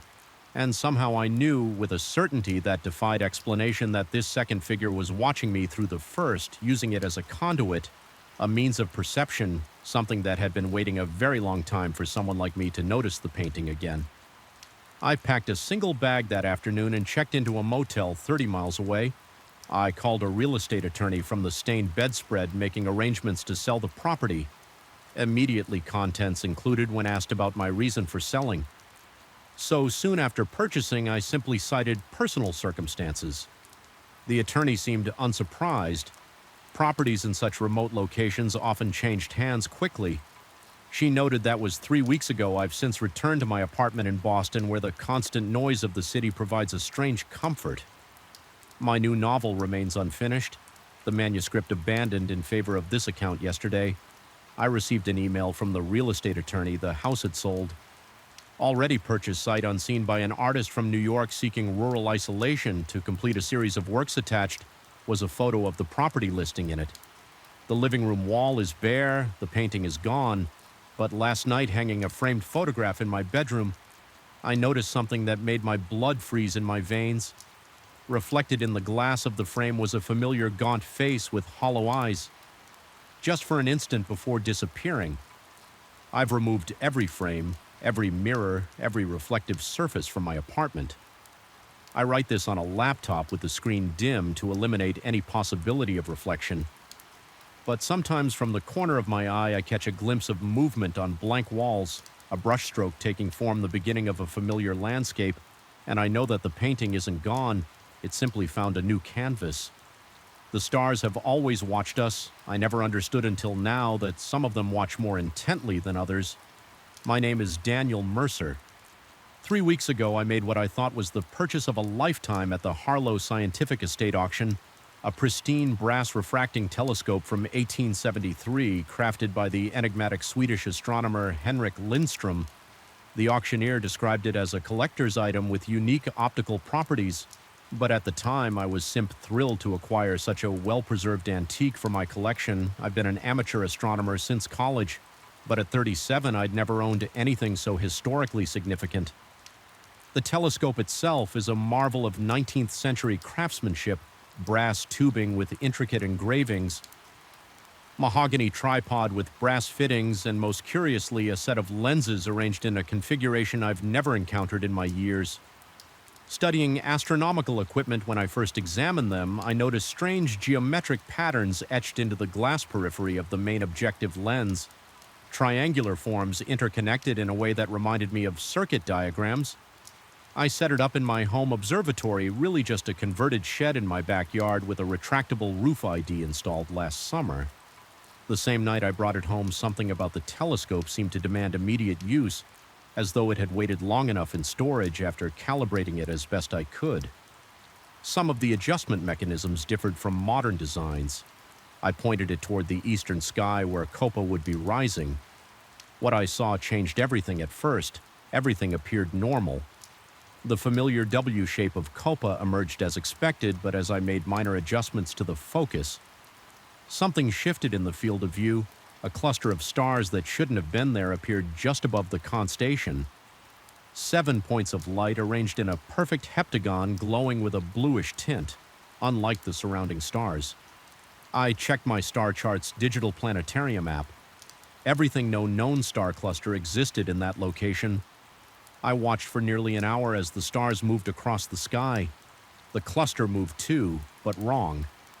It maintained its rigid geometric formation while drifting at a pace slightly faster than the surrounding star field, as if it were closer than the stars behind it, yet still impossibly distant. My hands trembled as I made notes. Drew diagrams. I told myself it must be an optical anomaly in the antique lenses or perhaps a high-altitude drone formation. The rational explanations felt hollow. Even as I wrote them down that night, I dreamt of an impossible sky, black but not empty, filled with geometric patterns of light that pulsed with intelligence. I floated in that void, neither falling nor rising, as the patterns seemed to arrange themselves around me. Studying me from all angles, I woke drenched in sweat, my heart hammering against my ribs on the bathroom mirror. I found a symbol drawn in condensation that hadn't been there when I'd gone to bed, a heptagon with lines connecting each point to its center, the same formation I'd seen in the sky. My stomach twisted as I wiped it away with my palm, feeling the cool moisture confirm it was real. I hadn't been sleepwalking since my teenage years, but what other explanation could there be? The second night I returned to the telescope with a digital camera rigged to capture what I saw. The heptagon formation had returned, but now it appeared slightly larger in the viewfinder, as though it had indeed moved closer as I watched the points of life pulsed in sequence one, then the next, completing the circuit 3 times before returning to steady illumination. My mouth went dry. No natural phenomenon could explain this coordinated behavior. I triggered the camera, desperate to document what I was seeing when I reviewed the footage. Later, the screen showed only static where the formation should have been. Everything else, copy of the surrounding stars, appeared normal. Only the heptagon was missing that night. My dreams were more vivid. I stood on a barren plain under that same geometric sky, but now I could see what looked like structures on the horizon. Immense towers of impossible architecture spiraling up toward the patterns of light. A wind carried whispers in a language that seemed to twist inside my ears, almost comprehensible but slipping away before understanding could form. I woke to find my hands stained with ink, and on the walls of my bedroom row after row of symbols, curves and angles that hurt my eyes to follow, all arranged around a central heptagon. My pulse raced as I stumbled from room to room, finding more symbols scattered throughout the house, on windows mirrors, even across the screen of my laptop. I hadn't done this. I couldn't have done this. The symbols were too precise, too alien to anything I might create. Even in some somnambulistic state, I spent the morning researching Henrik Lindström, the telescope's creator. University archives and astronomical historical societies had little information.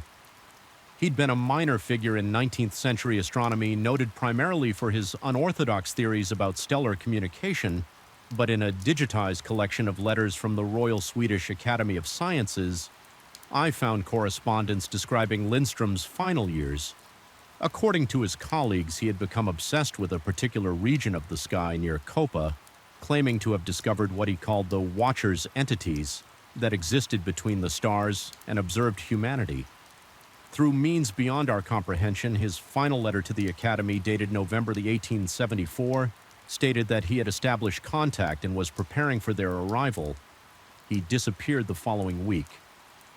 His workshop found empty except for designs for the very telescope.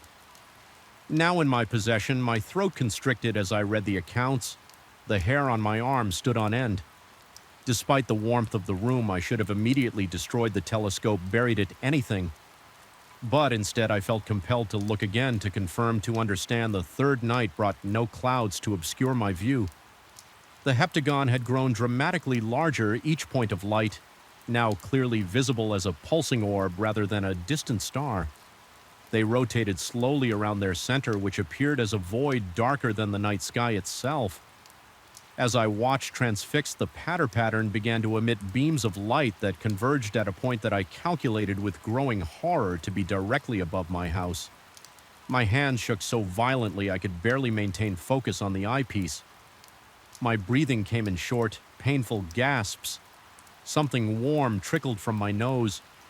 Blood, I realized, wiping it away with trembling fingers, yet I couldn't look away. A pressure built behind my eyes. As the lights pulsed faster, images flooded my mind. Vast cities of non-Idean architecture, beings of light and geometry moving through dimensions. I couldn't comprehend a network of observers spanning galaxies watching. Always watching, and through it all a sense of ancient attention finally deliberately returned. They had been watching us, watching me for longer than I could fathom. The telescope wasn't just an instrument for seeing, it was a beacon. A signal device crafted by Lindström to open a channel, and I had reactivated it. I tore myself away from the eyepiece, my legs buckling as I scrambled backward across the observatory floor. The symbols on the walls glowed with a faint luminescence, now pulsing in rhythm with my racing heartbeat. Through the open roof of the observatory, I could see the actual stars above, and there visible to the naked eye where nothing should be. 7 points of blue light arranged in perfect heptagonal formation. They were no longer visible, only through the telescope. I fled into the house, locking doors, pulling curtains. My mind raced through options. Destroy the telescope, contact someone, but who would believe this? My hands fumbled for my phone, but the screen displayed only a repeating pattern of the same alien symbols. Now covering my walls in the bathroom, I splashed cold water on my face, trying to calm my ragged breathing and clear my thoughts. The face that stared back from the mirror was barely recognizable. Bloodshot eyes, skin pale and drawn dark circles, like bruises behind me reflected in the mirror. I saw the bathroom wall now covered in symbols that traced themselves as I watched, as if drawn by an invisible hand. I spent that night huddled in the corner of my living room, lights blazing, an old baseball bat across my knees. Though I knew it would be useless against whatever was coming in brief moments of clarity, I wondered if I was experiencing a psychotic break, but then I'd see the symbols pulse with that alien light, or a glimpse through the window blinds the 7 points of blue fire. Now hanging low in the sky at dawn, a high-pitched tone began emanating from the direction of the observatory. I covered my ears, but the sound seemed to bypass them entirely. Resonating directly in my skull, it modulated in patterns I began to recognize his language. The same curves and angles now covering every surface of my home, against all instinct for self-preservation. I found myself walking toward the observatory, drawn by a compulsion beyond my control. The telescope stood where I'd left it, but now the brass glowed with an internal light, the etched patterns on the lenses burning blue, the air around it shimmered with distortion. I understood then what had happened to Lindstrom. He hadn't disappeared, he had been taken, or perhaps had gone willingly to join the Watchers, and now they had returned for another observer with the last of my autonomous will. I grabbed the telescope, feeling it burn cold against my skin, and ran to my car. I drove for hours, putting as much distance as possible between myself and my home. In the trunk wrapped in blankets, the telescope occasionally emitted that same high-pitched tone, but fainter now, as if confused by the distance from where it had been activated. I've taken residence in this motel under a false name. Writing this account while I still can, the symbols have begun appearing here too. Slower, fewer, but unmistakable on the ceiling above the bed, through the window on clear nights. I can see them watching 7 points of blue light, smaller at this distance, but still arranged in their perfect heptagon. I've researched methods of destroying the telescope, but every time I approach it with that intent, my muscles seize and my vision blurs until I retreat. Whatever connection has been established works both ways. They found Lindstrom through his creation, and now they found me. Sometimes I wonder if they mean harm, or if their concept of interaction is simply so alien that what feels like terror, to me, is merely their attempt at communication. Perhaps Lindstrom understood this better than I do last night.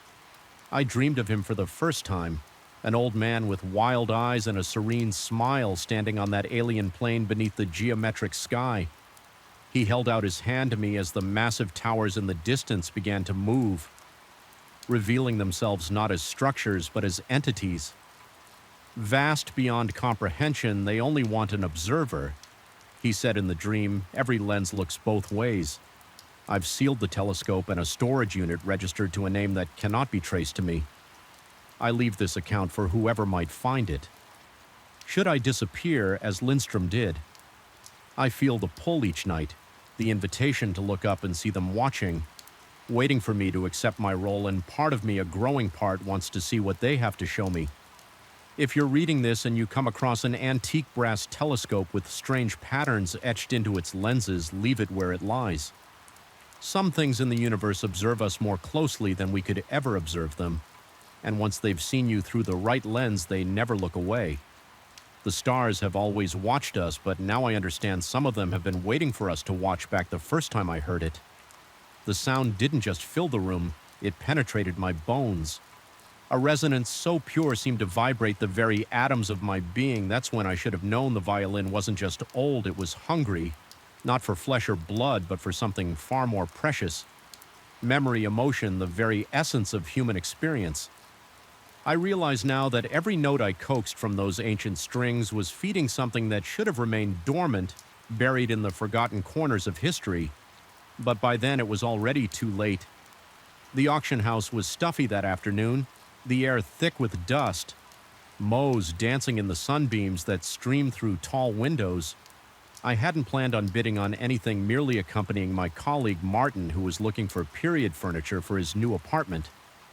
Yet there it was. Lot number 137, a violin case, weathered and unassuming, tucked between ornate candelabras and Persian rugs. Something about it pulled at me after 50 years as a session musician and composer. I'd handled hundreds of instruments, but never had I felt such an immediate, visceral attraction. The auctioneer mentioned it was part of an estate sale. The previous owner, an elderly recluse, had no family to claim his possessions. When they opened the case for viewing the instrument inside, looked unremarkable. A violin of indeterminate age, its varnish darkened and cracked in places, the scrollwork detailed but worn smooth at the edges from centuries of handling. I raised my paddle almost involuntarily when bidding started at $3,200. It was a steal even for an instrument of uncertain providence. Martin raised an eyebrow at me, mumbling that it wasn't like me to make impulse purchases. He was right, of course. In my 5 decades of professional musicianship, I'd always been methodical, practical. This was different. It felt like the violin had chosen me. The case was heavier than expected when I collected it out. After the auction, the attendant handed me a small envelope containing what little they knew of its history, supposedly crafted in northern Italy in the late 1700s, passing through several owners before landing with the recently deceased collector no-maker. Mark was visible inside the body, though the craftsmanship suggested someone of considerable skill. That first night, I stayed up until dawn playing it. The tone was extraordinary, rich and complex, with harmonics that seemed to hang in the air long after the bow left the string. My fingers moved with unusual confidence across the neck, finding positions that felt oddly natural, despite the instrument's unfamiliar dimensions. By morning, my fingertips were raw, my shoulder aching, but my mind was electrified. I hadn't played with such abandon since my conservatory days. It was during that initial session that I first noticed something peculiar when I experimented with a melancholy etude in D minor. The table lamp beside me flickered not in the rhythmic pattern of a loose bulb, but in perfect synchronization with certain phrases. I dismissed it as coincidence. My old brownstone had wiring issues after all 3 nights. Later it happened again. This time I was working through a Bach Pardia when the wine glass on my side table began to vibrate, creating a subtle ringing that harmonized with the notes I was playing when I stopped it, ceased immediately when I resumed. So did the resonance. My rational mind searched for explanations, acoustic physics, sympathetic vibrations, but found each lacking. The dreams began a week later. In the first one, I found myself in a candlelit room I didn't recognize. The walls were covered with faded floral wallpaper, the furnishings ornate and antique. A man sat opposite me, dressed in clothing at least 2 centuries out of date, a high-collared shirt, waistcoat, and dark jacket. His face was gaunt but intense, with deep-set eyes that reflected the candlelight. He didn't speak, not with words. Instead, he raised a violin identical to mine and began to play. The composition was unlike anything I'd ever heard. Complex counterpoints woo through a melodic structure that seemed to defy conventional harmony, yet resolved with an emotional impact that left me breathless. I watched his fingers dance across the strings, committing each movement to memory. I woke with tears streaming down my face and the melody still resonant in my mind. Without hesitation, I reached for the violin beside my bed and began to play exactly what I'd heard in the dream. My fingers found the notes with perfect precision, as though I'd practiced the piece for years. When I finished, I scrambled for manuscript paper, desperate to capture it before it faded from memory. 3 hours later, I had transcribed the entire composition, some 27 pages of notation that should have been far beyond my capabilities. To recall, I showed the piece to Martin when he visited that weekend. He's a chist with the Philharmonic. Not easily impressed by amateur compositions, I didn't tell him about the dream, merely that I'd been experimenting with a new style as I played. I watched his face transform, at first curious, then intent, and finally strangely stricken when I finished. His eyes were redeemed, his breathing shallow. He asked me, voice unsteady, where I'd gotten the inspiration. Without waiting for my answer, he described feeling an overwhelming sense of longing for a homeland he'd never known, a place of mist. Covered mountains and ancient stone. Martin, who'd never left the East Coast except for concert tours, spoke of specific streets in a village he couldn't name, of the smell of peat fires and the sound of a language he'd never heard. I nearly told him then about the dream, but something held me back. Instead, I poured us both brandy and steered the conversation towards safer topics. Later, as he was leaving, he paused at the door and asked if he could have a copy of the score. I promised to send one, but never did. Something about his reaction troubled me deeply, as though I'd inadvertently exposed him to something harmful. The dreams continued 2 or 3 nights a week, always the same room, always the same man. Though sometimes the candles were positioned differently, or he wore slightly different clothing. He never spoke, only played, teaching me composition after composition each morning. After I would wake and transcribe what I'd learned, building a collection of works that grew increasingly complex and emotionally potent, I began to research obsessively, searching for any reference to the music or the man in my dreams. The style suggested late 18th century with innovative elements that peeraged the Romantic period. Yet I could find no record of compositions matching these characteristics from that transitional era. It was as if they'd been erased from musical history or had never existed at all around this time. Strange occurrences in my apartment became more frequent. Books would fall from shelves when I played certain passages. The temperature would drop suddenly in the room, sometimes dramatically enough to see my breath cloud before me twice. I distinctly heard what sounded like a man humming along with my playing. Though I was entirely alone, my sleeping patterns deteriorated. Even on nights without the musical dreams, my sleep was fragmented by vague nightmares of being watched, of whispered conversations. Just beyond my comprehension, I began to lose weight. My appetite diminished. Friends commented on my pallor, my distracted demeanor. I brushed off their concerns, becoming increasingly reclusive as my obsession with the violin and its mysterious music intensified. I arranged a small recital at a local gallery. Featuring several of the dream compositions, I invited a select audience, colleagues, former students, a music critic I'd known for years. The performance space was intimate, just 30 seats arranged in a semicircle. As I played the first piece, I observed the audience closely. It began subtly. A woman in the front row dabbing at her eyes, a man clutching the armrests of his chair with whitened knuckles. By the third composition, the effect was unmistakable. The entire audience seemed transported. Their faces slack with emotion, several were openly weeping. One man near the back began to mutter in what sounded like Italian, a language he later confirmed he'd never studied. The critic, normally impassive, appeared physically ill, sweat beading on his forehead. Despite the room's chill after the performance, several attendees approached me with disturbing accounts of what they'd experienced. One described vivid memories of a lover's quarrel in a stone-paved courtyard, though she'd never been to Europe. Another spoke of overwhelming grief for a brother lost at sea, though he was an only child. Each described these false memories with absolute conviction, as though the experiences were more real than their actual lives. I cannelled the remaining performances I'd planned that night, sitting alone with the violin across my lap. I finally admitted to myself that something was profoundly wrong. The instrument rested in my hands, its wood gleaming with an inner light that seemed impossible. I ran my fingers across its surface, feeling irregularities in the varnish that formed patterns like text in an alphabet I couldn't read. In my desperation for answers, I decided to do what I should have done. Weeks earlier, examined the instrument thoroughly. I carefully removed the strings, then used a small dental mirror to inspect the interior. There, just visible through the F-hole, was a small inscription I hadn't noticed before. Not a maker's mark, but what appeared to be a date and initials. 1788 GD. The sight of those markings sent a chill through me that had nothing to do with the room's temperature. 1788, the height of the musical period reflected in my dream composition, and GD. Could it be the gaunt man who visited my dreams? My hands trembled as I restrung the violin that night.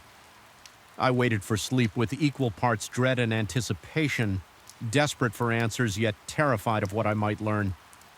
The dream came as expected, but with a crucial difference. This time, when the man finished playing, he looked directly at me and spoke. His voice was accented, each word precisely articulated, as though he wasn't accustomed to speaking English. "You play well," he said, better than the others. My throat constricted with fear, but I forced myself to respond. I asked who he was, what he wanted from me. His thin lips curled into something approximating a smile. Though it never reached his eyes, he explained in fragmented sentences that he had been Jeppe Delori, a composer whose works had been systematically ally destroyed by a rival after his death. His music, his legacy had been erased from history, his genius forgotten. Only the violin remained, containing within its wood the memories of his compositions. Each new player became a vessel for his music, a chance to resurrect what had been lost. What he said next made my blood run cold. The violin didn't just preserve his music, it preserved fragments of the experiences, emotions, and memories of everyone who had ever played it or heard its music. Each performance extracted something essential from listeners, storing these emotional essences within the instrument itself. These accumulated experiences were what gave the violin its extraordinary sound, its unnatural power. I asked, voice barely audible, even to my own ears. What happened to the previous owners? His expression darkened, and he merely gestured around the room. His room, I now understood, where he had composed and eventually died. He was showing me my future if I continued. Eternal intimate in this liminal space, neither fully living nor completely dead-bound to the instrument that had consumed me, I woke gasping, my sheets soaked with sweat. The violin lay next to me on the bed, though I distinctly remembered placing it in its case before sleeping. My fingers ached as though I'd been playing for hours next to the bed. Impossibly lay sheets of music notation in my own handwriting compositions. I had no memory of transcribing in the gray light of dawn.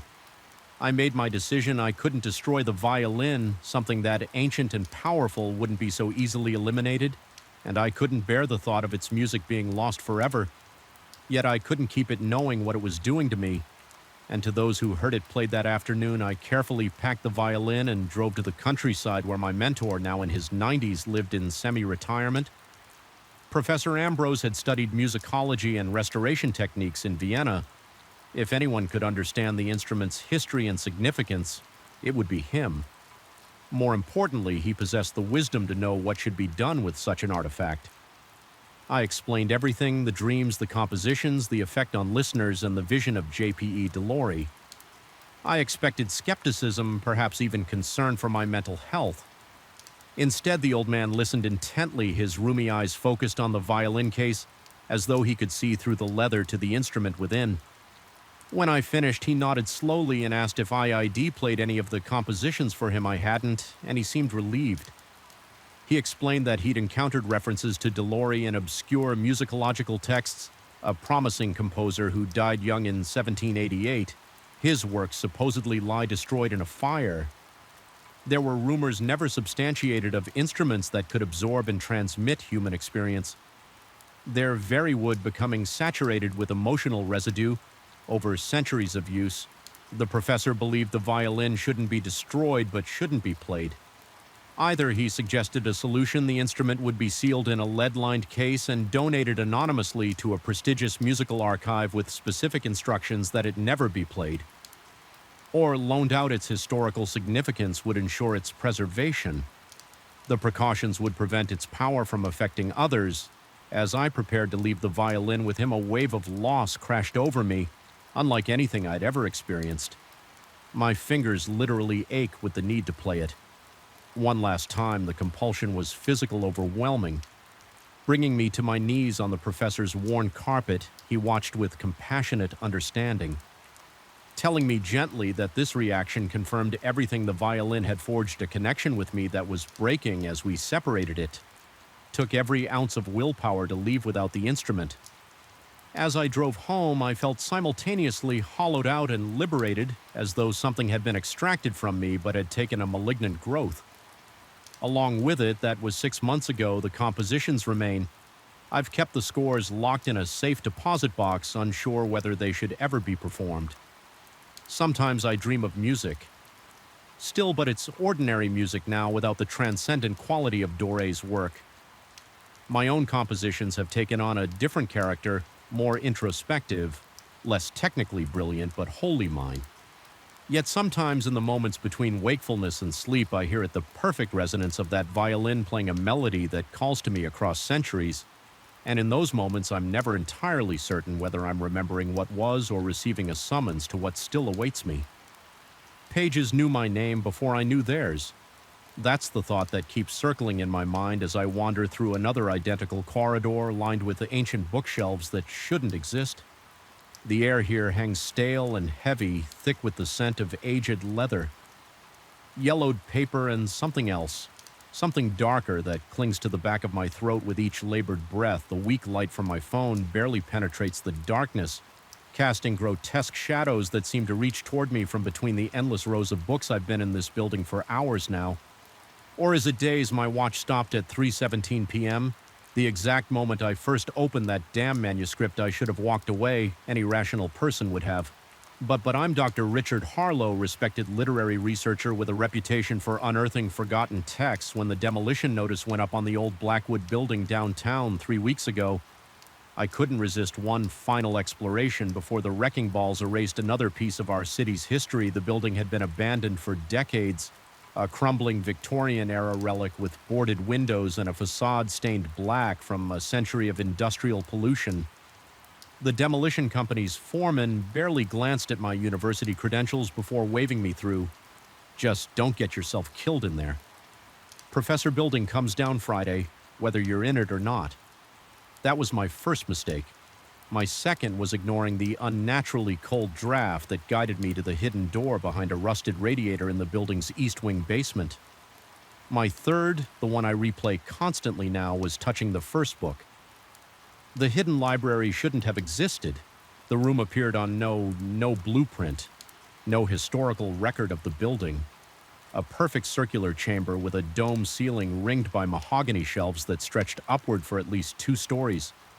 At the center stood a circular reading table with a single chair illuminated by a shaft of sunlight from a stained glass. Oculus that I knew couldn't possibly align with the actual structure of the building. Above the collection was immaculate hundreds, perhaps thousands of volumes, with leather bindings in perfect condition. Despite the decay that pervaded the rest of the structure, my heart raced at the discovery. A tingle crept up my spine, that familiar academic excitement of finding something extraordinary, something that would secure my legacy in the field. As I approached the nearest shelf, my fingertips throbbed with anticipation.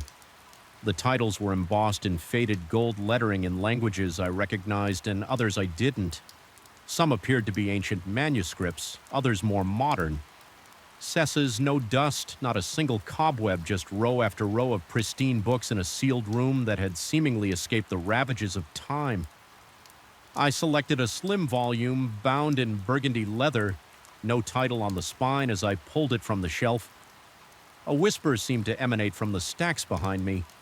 I spun around, but the room was empty. Just my imagination, I told myself. Amplified by the unusual acoustics of the circular room, yet my mouth went dry and I felt the distinct sensation of being watched. The book opened with surprising ease, the binding supple, as if recently oiled. The text was handwritten in an elegant script, the language archaic but recognizable English. I began to read an account of a 17th century merchant's voyage to India. Fascinating, but nothing extraordinary. I returned the book to its place and selected another. That's when I first noticed it as I slid the burgundy volume back into place. The gold lettering on its spine had changed where there had been no title before. Now gleamed the words, "The Voyage of Richard Harlow." My own name, a cold sweat broke across my forehead. I yanked the book back out and opened it again. The text remained unchanged. Still the merchant's account, nothing about me. I must have misread the spine in the dim light. I returned the book and deliberately turned my attention elsewhere, selecting a larger tome from a higher shelf. Hours passed as I examined volume after volume. Each contained rare texts that would be invaluable to literary scholars. Lost plays, unknown poems, forgotten histories. I began taking notes on my phone, cataloging my finds. My fingers trembled with excitement, already composing the paper I would write about this discovery. The library would make my career. I had to document everything before the demolition. It was when I glanced back at the burgundy book that I felt the first genuine chill of fear from across the room. I could clearly see that its spine now bore a different title entirely. I approached slowly, my footsteps unnaturally loud on the marble floor, the new title read The Discovery of the Blackwood Archive. With shaking hands, I pulled it from the shelf and opened it. The text had changed completely now. It described in meticulous Ulyss detail my discovery of the hidden door behind the radiator. Earlier that day, the exact words I had muttered to myself when I felt the cold draft, the precise number of steps I had taken down the narrow staircase. Even the coffee stain on my left cuff was noted with dispassionate accuracy. My breath caught in my throat. This wasn't possible. I snapped the book shut, my heart hammering against my ribs when I opened it again. The text remained the same, a perfect recounting of my actions leading to the discovery of the library. I dropped the book as if it had burned me. It hit the floor with a dull thud that echoed unnaturally long in the circular room. I needed air. The atmosphere in the chamber had grown oppressive, the silence too complete. I gathered my phone and notebook and headed for the narrow staircase that had led me down. As I reached the threshold, an overwhelming compulsion made me turn back. The burgundy book no longer lay on the floor where I had dropped it. Instead, it sat open on the central reading table, pages riffling as if caught in a breeze. Though the air was completely still against all better judgment, I approached the table. The pages settled as I drew near. Open to a new section I hadn't seen before, the text now described my current movements. My fear, the cold sweat beating on my upper lip. The final line on the visible page read, "Despite his growing apprehension, Dr. Harlow could not resist turning to the next page." My fingers moved of their own accord. Turning the page, the new text described events that hadn't yet happened. My decision to take several books from the archive. My attempt to leave the building, my growing panic as I realized I couldn't find the exit. I slammed the book closed, my breathing ragged and shallow. This was some elaborate prank, it had to be. Perhaps a colleague had discovered the room before me and was playing a malicious joke. I gathered several of the most valuable-looking volumes, including the burgundy book, and shoved them into my messenger bag. I would examine them somewhere else, somewhere normal under proper lighting with proper air that didn't feel like it was seeping into my lungs. With malevolent intent, the staircase that had led me down to the library now seemed steeper, the steps narrower. I ascended quickly, desperate to escape the oppressive atmosphere below at the top, instead of the basement room with the rusted radiator. I found myself in a corridor lined with bookshelves identical to those in the circular chamber. My stomach dropped. I must have taken a wrong turn, emerged through a different door. I retraced my steps, descended the staircase again, only to find myself in yet another corridor of books. No circular chamber, no exit, just endless stacks that all looked the same, illuminated by that same quality of light that seemed to have no source. My phone's flashlight flickered and died. The battery suddenly drained. Hours passed as I wandered through the labyrinthine stacks. Each corridor led to another identical in every way. Occasionally I would glimpse movement at the periphery of my vision, a shadow sliding between shelves, the brief impression of fingers withdrawing a book. But whenever I turned to look directly, nothing was there. The physical symptoms of my fear became impossible to ignore. My shirt clung to my back, soaked with cold sweat. My mouth felt packed with cotton, my throat constricting with each attempt to call for help. My legs trembled with exhaustion and terror, yet I forced myself to keep moving, certain that the exit must be just around the next corner. Eventually, I stumbled back into the circular chamber, the central reading table now held a different book, larger. Bound in black leather with silver clasps, as I approached, I saw my name in boss on the cover in silver lettering. The complete works of Richard Harlow. My rational mind screamed at me to turn away, to continue searching for an exit, but my body moved forward as if pulled by an invisible force. I stood before the table, staring down at the book that shouldn't exist with trembling hands. I unfastened the silver clasps. The first pages contained my published academic works exactly as I had written them. Word for word, then came my unpublished manuscript scripts, private journal entries, letters I had written but never sent. As I turned the pages, the content shifted to thoughts I had never committed to, paper secrets I had never shared with anyone, The book knew things about me that I had scarcely acknowledged to myself. My breath came in short, painful gasps as I turned to the final section. Here were blank pages, dozens of them waiting to be filled. Only the first blank page contained a single line of text. Dr. Haar closed the book and finally understood. I slammed the volume shut. My entire body shaking, the realization crashed over me like a wave of ice water. This wasn't a library, it was something else, something that had been waiting for me. I grabbed the black book and shoved it into my bag alongside the others. If I couldn't find an exit, I would make one. I rushed to the wall of the circular chamber and began pulling books from the shelves, looking for a hidden mechanism, a concealed door. Anything books tumbled to the floor, their pages fluttering open from each. Whispers emerged, countless voices speaking in languages both familiar and alien, their unintelligible murmurs rising to fill the chamber with a cacophony of sound in desperation. I pulled a fire emergency axe from its case on the wall, a case I was certain hadn't been there moments before I swung the axe at the wall between two bookshelves. The blade connected with a dull thud sinking into the surface, not with the crack of splintering wood or crumbling plaster, but with the wet yielding resistance of something organic. I yanked the axe free and dark fluid seeped from the wound in the wall, viscous and warm. I stumbled backward, dropping the axe with a clatter. The whispers from the fallen books grew louder, more insistent. The fluid from the wall began to pool on the floor, flowing in rib-vie toward the central table as it reached the table. Legs the black book I had left there began to pulse with a faint rhythmic glow like a heartbeat. Understanding crashed over me. In waves of nauseating clarity, the library wasn't in the building. The library was the building, or perhaps more accurately, the building was merely the physical manifestation of something far older, far vaster than the structure itself, something that collected stories, experience expenses, lives. My legs gave way and I collapsed into the chair at the reading table.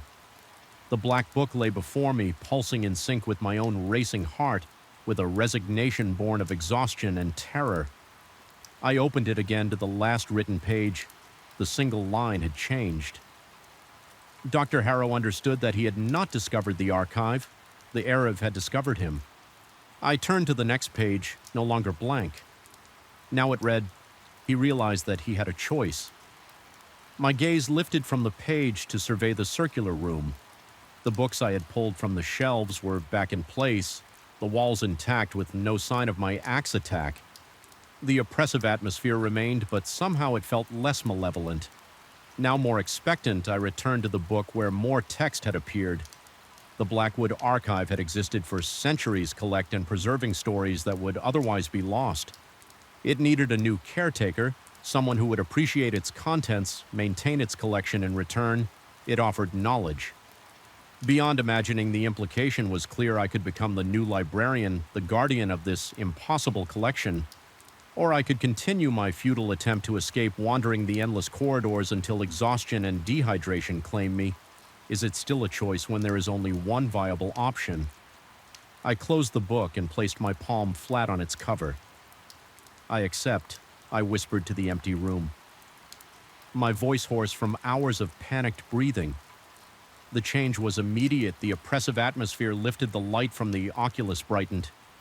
Illuminating the chamber fully for the first time, a door appeared in the wall directly across from me. A door I knew led to my office at the university, though that should have been physically impossible. As I rose from the chair, the black book vanished, only to reappear on a previously empty shelf near the newly manifested door. I approached it, noting that its title had changed again. Now it read The Custodian's Guide. I understand now the archive will not release me. Not completely, but neither will it trap me. I can move between my old life and this new realm, collecting stories, preserving knowledge during the day I am still. Dr. Richard Harlow, respected literary researcher at night, I returned to the archive through the door that now exists in the back of my office closet. The building was never demolished. The construction company mysteriously lost the paperwork, and the city council suddenly discovered the structure's historical significance. No one questions why I spend so much time there. Sometimes I wonder if I made the right choice. Then I open another volume and lose myself in impossible knowledge, and the question seems irrelevant. The pages know my name, and now I know theirs. When you find this account, and you will, if the archive wishes it, know that it has chosen you as it chose me. The book you hold has already changed since you began reading. Look at its cover, see your name there. The archive has found its next custodian. Welcome to the collection. The asphalt stretched before me like a black river cutting through the dense forest, its edges crumbling just enough to make me question its maintenance schedule. My truck's headlights carved twin tunnels through the growing darkness, illuminating nothing but more road and the occasional reflective marker. I'd been driving for 18 years, and never had I felt such immediate, inexplicable dread on a simple detour. The air inside my cab had grown thick, almost resistant to my lungs, as if warning me with each labored breath, turn back, turn back, turn back. Route 16 was backed up for miles. According to the CB chatter, some chemical spill had shut down both lanes, and dispatch was breathing down my neck about the delivery schedule I had. 40,000 pounds of refrigerated goods that needed to make it to Tulsa by morning, and sitting in traffic for 4 hours wasn't an option. My GPS showed nothing but the main highway and county roads that looped so far out of the way they'd add another 5 hours to my trip. That's when I spotted it, a well-paved side road cutting through the forest that didn't appear on any of my maps. The asphalt looked fresh enough, and the width seemed more than adequate for my rig. A quick glance at my watch made the decision for me. I signaled, though there was no traffic behind me to care, and guided my 18-wheeler onto the unmarked road. The first 10 minutes seemed to confirm I'd made the right choice. The pavement was smooth, the curves gentle enough for my rig, and the decline in elevation meant I was saving fuel. I even allowed myself a satisfied smile, imagining how I'd tell the other drivers about this shortcut at the next truck stop. It was the sudden absence that I noticed first, the complete lack of other vehicles. No headlights in my mirrors, none approaching from the opposite direction on a front Friday evening. Even a back road should have some traffic. I checked my phone. No signal. My GPS screen displayed nothing but a blue arrow floating in digital emptiness. That's when the landscape began to shift. The changes were subtle at first. The trees grew taller, their trunks wider. With species I didn't recognize from this region, the guardrails. When present, appeared outdated designs I remembered from childhood road trips with my father in the 70s. The few road signs I passed were weathered beyond their years, their reflective coating dulled to near uselessness, displaying speed limits in an older typographic style that had been phased out decades ago. I switched on the radio, hoping for a weather report or some traffic updates.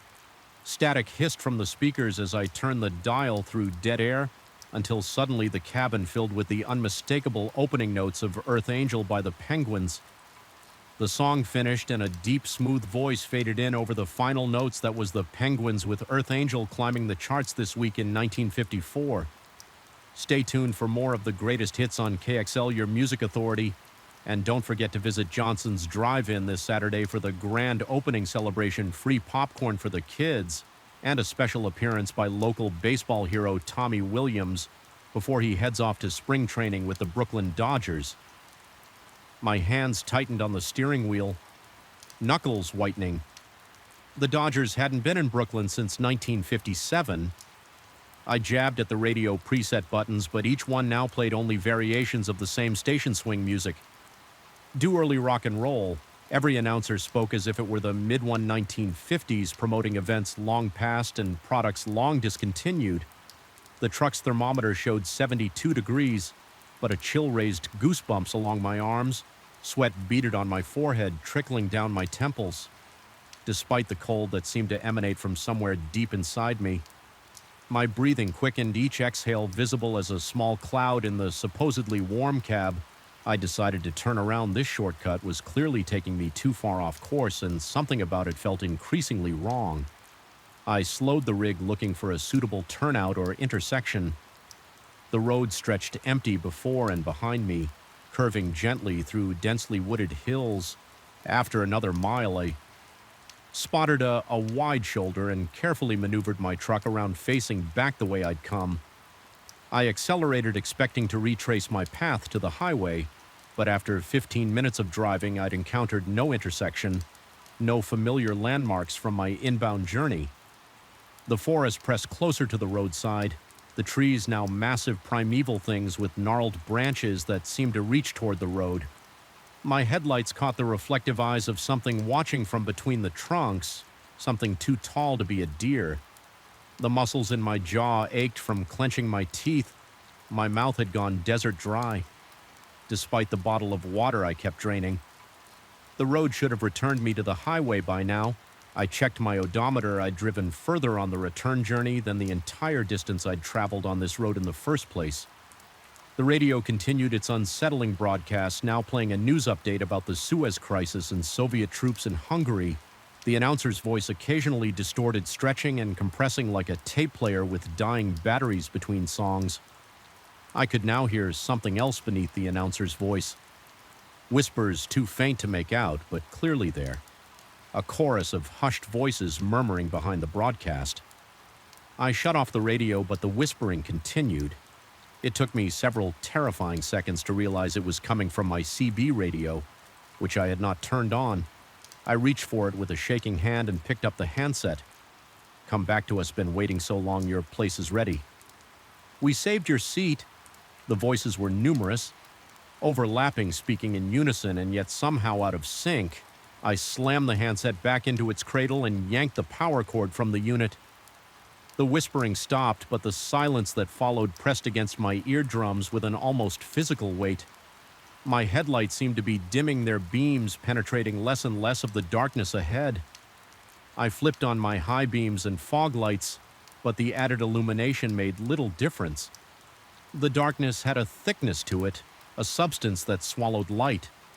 The road before me changed. The relatively new asphalt gave way to an older concrete surface divided by tar-filled expansion joints that created a rhythmic thump-thump under my tires. These older highways had been largely replaced in the 1960s. I checked my side mirrors, hoping to see the lights of another vehicle, any sign of the present day, but there was only darkness. My truck's engine note changed, dropping to a lower labored growl. Despite my foot maintaining the same pressure on the accelerator, the speedometer needle dropped from 55 to 40, then 35. The engine straining against some invisible resistance. Warning lights flashed on my dashboard. Oil pressure battery check engine. Though the truck was barely a year old and had been serviced the previous week, the air grew colder still, my breath now clouded heavily with each exhale, and frost patterns began forming at the edges of my windshield. The defroster strained uselessly against the creeping ice. My fingers felt stiff joints aching as I gripped the wheel. That's when I saw them, the lights ahead. Not headlights, but the warm yellow glow of street lamps, illuminating what appeared to be a small town nestled among the trees. Relief washed through me, so powerful I felt lightheaded civilization. People help as I approached. The details resolved themselves through the darkness. It was indeed a town, or at least a main street with buildings that wouldn't have looked out of place in a documentary about 1950s. America, a movie theater with a triangular marquee, a drugstore with a soda fountain visible through large windows, a service station with gleaming pumps and rounded edges that had gone out of style decades ago, and there were people. Silhouettes moving along the sidewalks, entering and exiting the buildings, but something was wrong with their movements. They seemed to stutter like frames missing from a film reel, appearing in one spot and then another without the intervening motion, and they cast no shadows, despite the streetlights shining directly on them. I slowed the truck as I entered the town limits ass sign, welcoming me to Millerville, population 1,157. The name meant nothing to me. I'd driven this region for years and had never heard of such a place. The buildings all showed signs of life. Lights on open signs displayed yet an overwhelming stillness permeated the scene. No leaves moved on the trees that lined the street.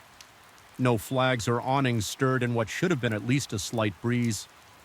The silhouette people continued their jerky, impossible movements, and as I drew closer, I realized they had no faces, just smooth, featureless ovals where distinct human features should be. My heart hammered against my ribcage like it was trying to escape each pulse. echoed in my ears, my temporal arteries throbbing visibly at the edges of my vision.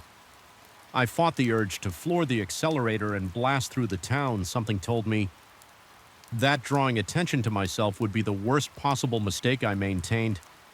A steady pace hand slick with sweat on the steering wheel as I passed the service station. All the faceless figures stopped their motion simultaneously as one they turned toward my truck. Though they had no eyes, I felt thousands of gazes fixing on me.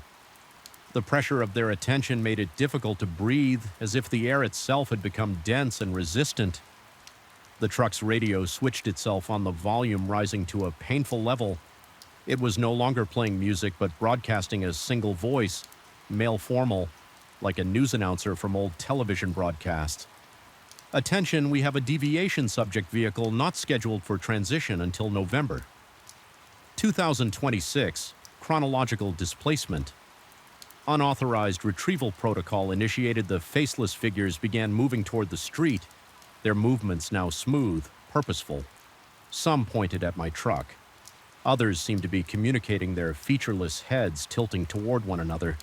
Though no mouths moved, no sounds emerged. I reached the center of town, where the main street intersected with another road. The traffic light suspended above the intersection glowed red in all four directions, simultaneously, an impossible configuration. The faceless figures had reached the edges of the street, now forming a slowly constricting perimeter around my truck. The truck's engine coughed and died. The dashboard went dark. The headlights extinguished. I turned the key frantically, but the engine didn't even attempt to turn over. Not even a click from the starter. The only light now came from the street lamps and the still blaring radio, which illuminated the cab with an unnatural blue-white glow. Retrieval units dispatched. The radio voice continued. Temporary holding pattern. Established subject will be processed according to protocol. 7:39. The faceless people began to move into the street, forming a slowly tightening circle around my now dead truck. My breathing came in short, painful gasps. Spots danced at the edges of my vision. The inside of the cab had grown cold enough that my hands were losing sensation. The advancing figures were now close enough that I could see they weren't simply faceless. Their skin had the texture and sheen of old photograph paper, yellowed and slightly glossy in desperation. I grabbed my emergency flashlight from the glove compartment and switched it on. Its beam was unnaturally bright, cutting through the darkness with such intensity that the approaching figures recoiled, their paper-skin hands raised as if to shield non-existent eyes. The radio voice distorted, breaking up warning light spectrum, inconsistent with temporal parameters, potential breach. I swept the flashlight beam in an arc around the truck, creating a momentary perimeter that the figures seemed unwilling to cross. The beam fell upon the traffic light, still impossibly red in all directions. When the light touched it, the signal sputtered and cycled rapidly through its colors before settling on a normal pattern. Red for the cross street, green for the road ahead of me. In that instant, I felt a shift. The air pressure changed. My ears popping painfully. The cold began to recede. The faceless figures retreated their movements. Once again becoming jerky and discontinuous, the radio sputtered back to normal programming. A late-night talk show discussing current events. My truck's engine turned over without my touching the key. The dashboard lighting up with its familiar configuration, the headlights blazed back to life. Illuminating an empty street, the town was still there, but the buildings now appeared weathered, many with boarded windows and faded signs.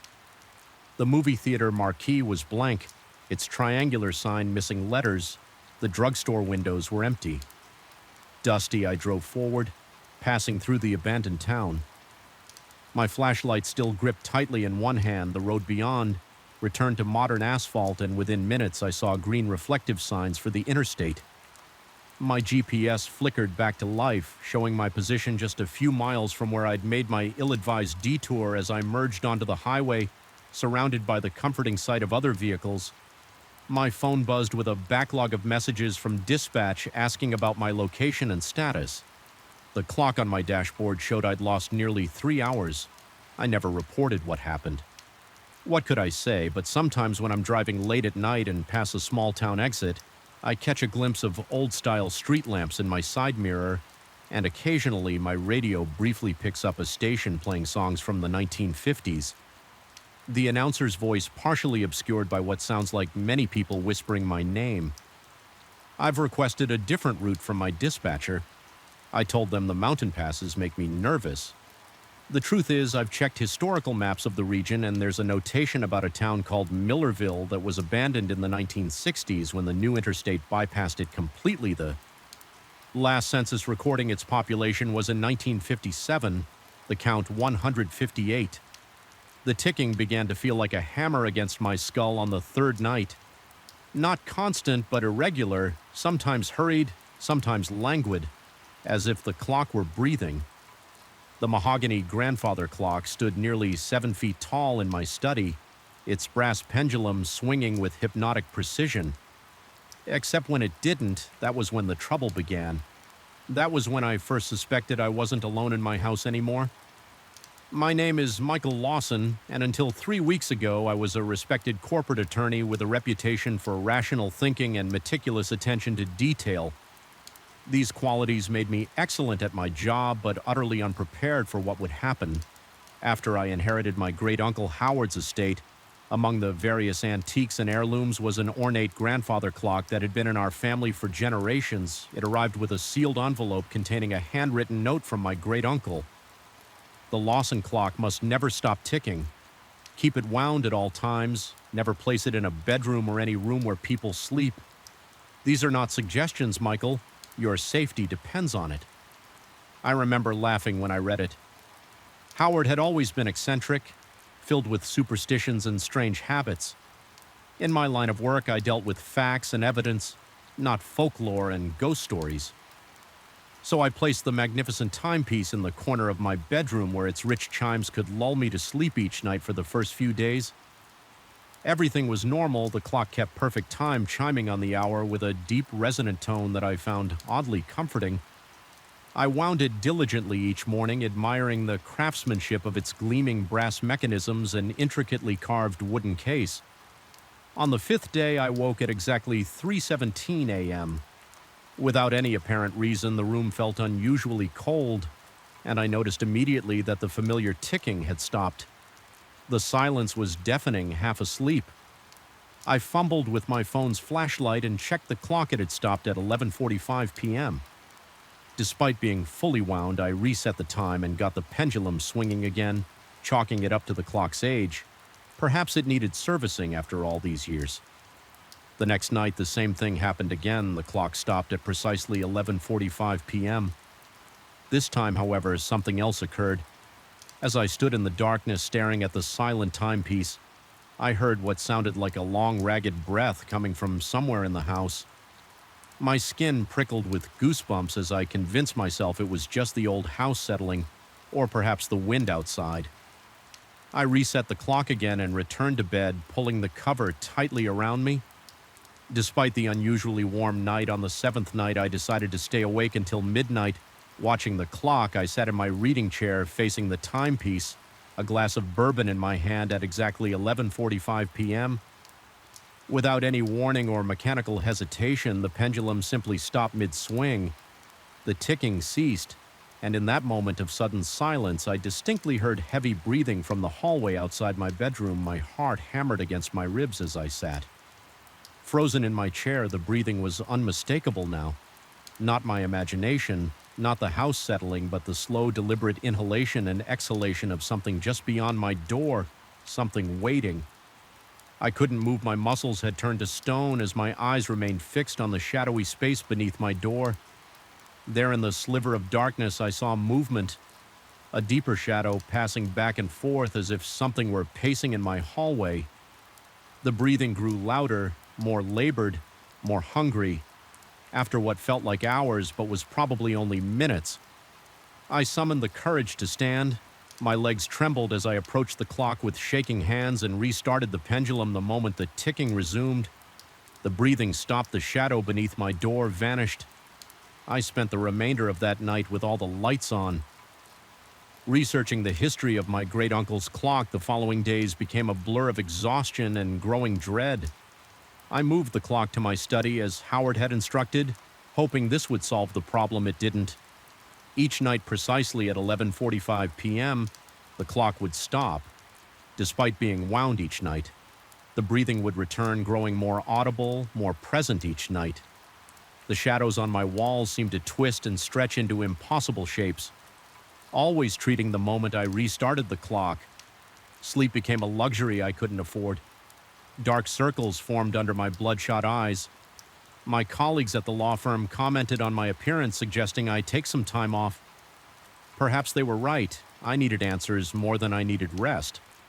I took a week's leave and dove into research. I visited the local historical society, where I discovered that the clock had been crafted in 1887 by a Swiss immigrant named Adrian Keller, who had settled in our town after fleeing his homeland under mysterious circumstances. According to the records, Keller was not merely a clockmaker, but dabbled in what the historical accounts delicately referred to as esoteric practices. The librarian noticed my interest and mentioned that her grandmother had told stories about Keller with evident discomfort. She explained that local legend held that Keller had lost his wife to a mysterious illness, after which he'd become obsessed with the concept of trapping spirits. There were whispers that he had found a way to bind something, not his wife's spirit, but something else, something he'd encountered during his desperate attempts to breach the veil. Between worlds, that night I examined the clock more carefully than before. Behind the clock face, I discovered tiny inscriptions, symbols I didn't recognize, etched into the brass gears. They didn't appear to serve any mechanical purpose as I traced them with my fingertip. The room seemed to grow colder around me, my breath clouded in the suddenly frigid air. The clock stopped at 11:45 p.m., as it had every night before. This time I was prepared. I had set up a digital recorder in the hallway and another in my bedroom as the ticking ceased. The familiar heavy breathing began, but it seemed closer now, more substantial. The shadows on my study wall began to move, stretching and swirling like smoke into a vaguely humanoid shape. My heart pounded so violently I feared it might burst from my chest. Sweat drenched my shirt. Despite the unnatural cold, the shadow continued to grow, extending across the wall and onto the ceiling. The breathing had become a ragged, wet sound, the desperate gasps of something that had been drowning for a very long time. I couldn't restart the clock. My body refused to move toward the horrifying silhouette that now dominated my study. Instead, I fled, slamming the door behind me and racing to my car. I spent that night in a hotel, the first decent sleep I'd had in weeks.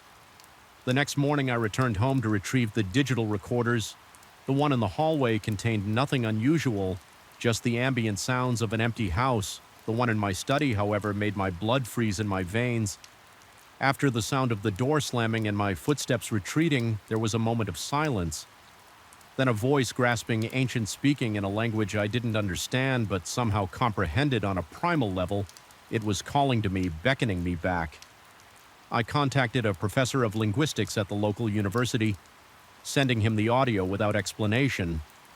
His response came the next day. The language appeared to be an archaic dialect of Swiss German, and the words, as best he could translate them, were, "Time is my prison, you will be my freedom." That night I stayed at a friend's house, claiming my apartment was being fumigated. I couldn't bring myself to tell him the truth.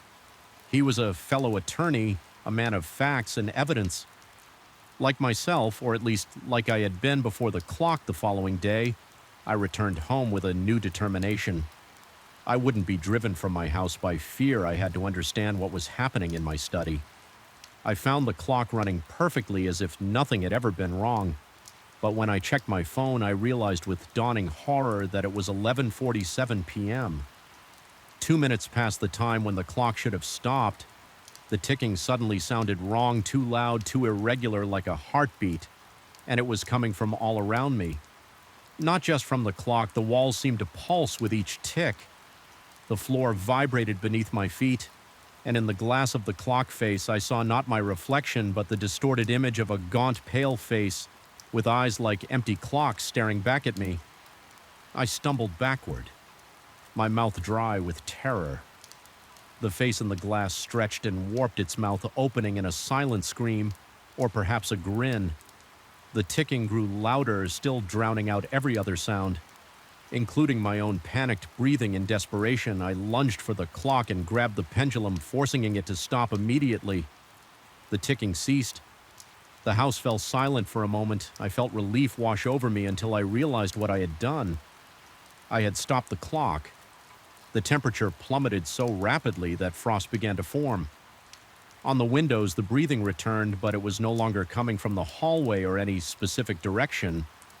It surrounded me as if the house itself were breathing the shadows gathered in the center of the room, coalescing into a tall, thin figure with elongated limbs and a head that tilted at an impossible angle.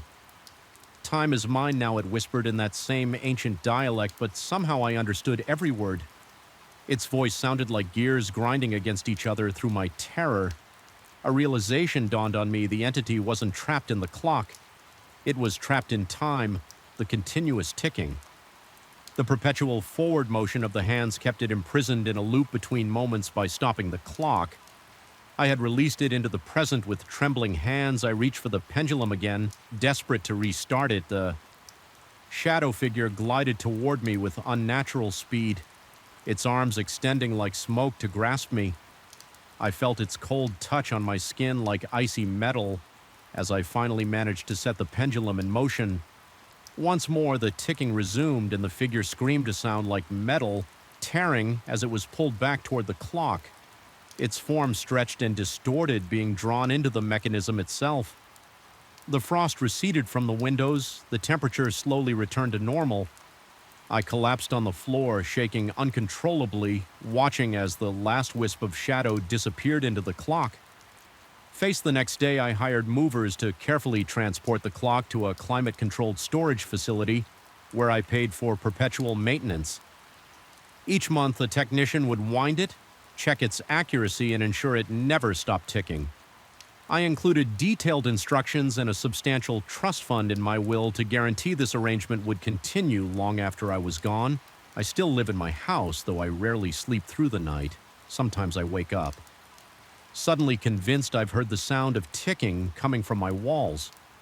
Other times I catch glimpses of shadows moving just beyond my peripheral vision, and on particularly quiet nights when the world around me stills, I can almost hear the faint sound of breathing, patient, persistent, waiting for the clock to stop once more.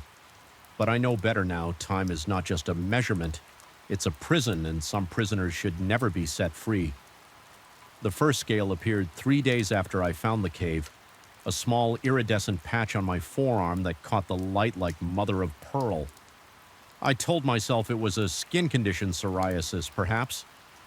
Even as I felt its smooth, slick surface beneath my trembling fingers, but deep down I knew the sea was claiming me. Just as the voices in my dreams had promised, my name is Dr. Daniel Harmon, and until last month I was a respected coastal geologist with 23 years of field experience. Now I'm not sure what I am becoming. It began during a standard coastal erosion survey along the Massachusetts shoreline. The recent storms had reshaped sections of the coast, exposing rock formations that had been hidden for decades, possibly centuries. I was documenting a series of unusual limestone outcroppings when I noticed the narrow fissure in the cliff face, partially sealed by fallen debris.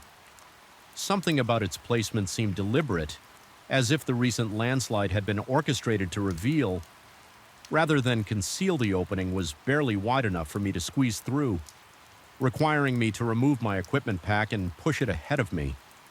The walls were slick with salt water and some kind of viscous substance that left my hands coated with a greenish residue that smelled of brine and something else, something organic and ancient. My headlamp cast weak shadows along the narrowing passage as I progressed deeper. The roar of the surf growing distant behind me, the passage should have led nowhere, according to all geological surveys of the area. This section of the coastline consisted of solid granite bedrock with no significant cave systems. Yet after 20 minutes of careful navigation through the twisting corridor, the passage suddenly opened into a vast chamber that defied all logical explanation. My headlamp could barely penetrate the darkness, revealing only fragments of the space enough to sense its immensity without comprehending its dimensions.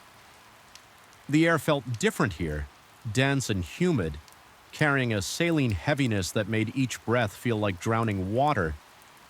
dripped somewhere in the darkness, the sound echoing with unnatural rhythm like a heartbeat pumping through stone veins.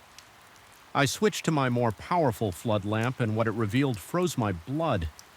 The walls were covered with petroglyphs, hundreds, perhaps thousands of crude images into the stone.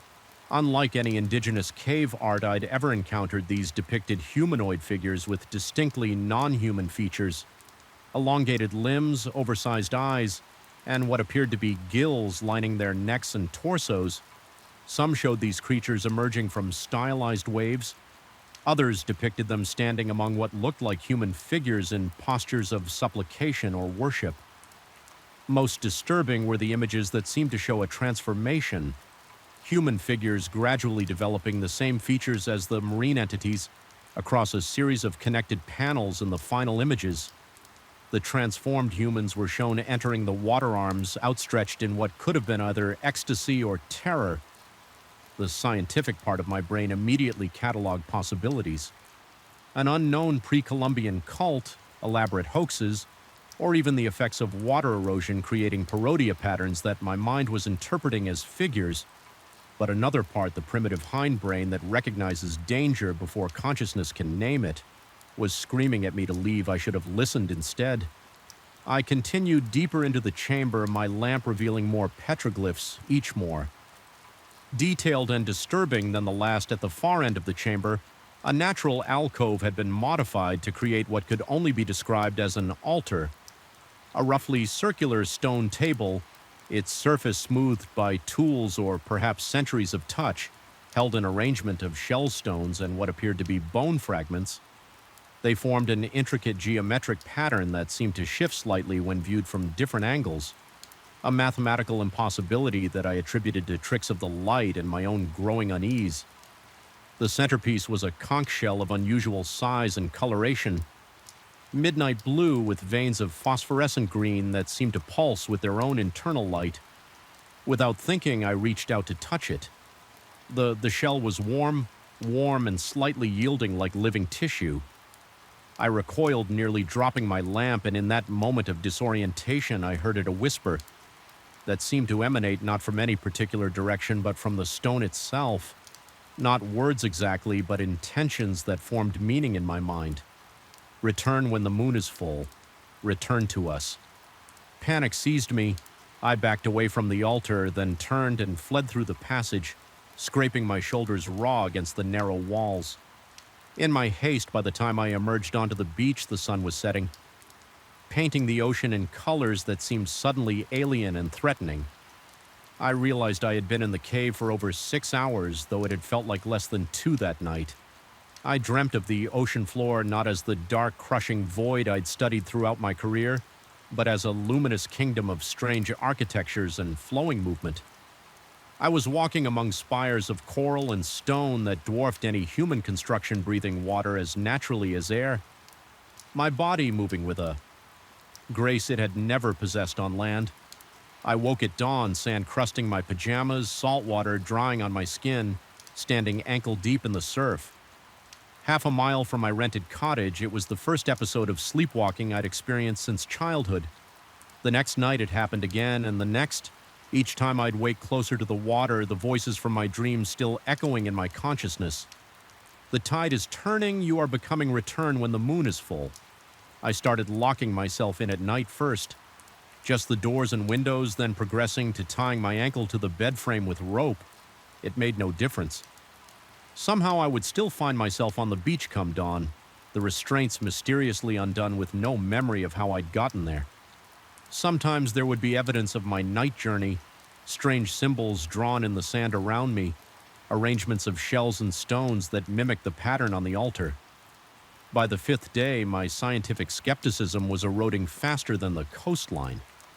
After a hurricane, I found myself obsessively checking tide charts, tracking the lunar cycle, measuring the salinity of the local water against baseline samples.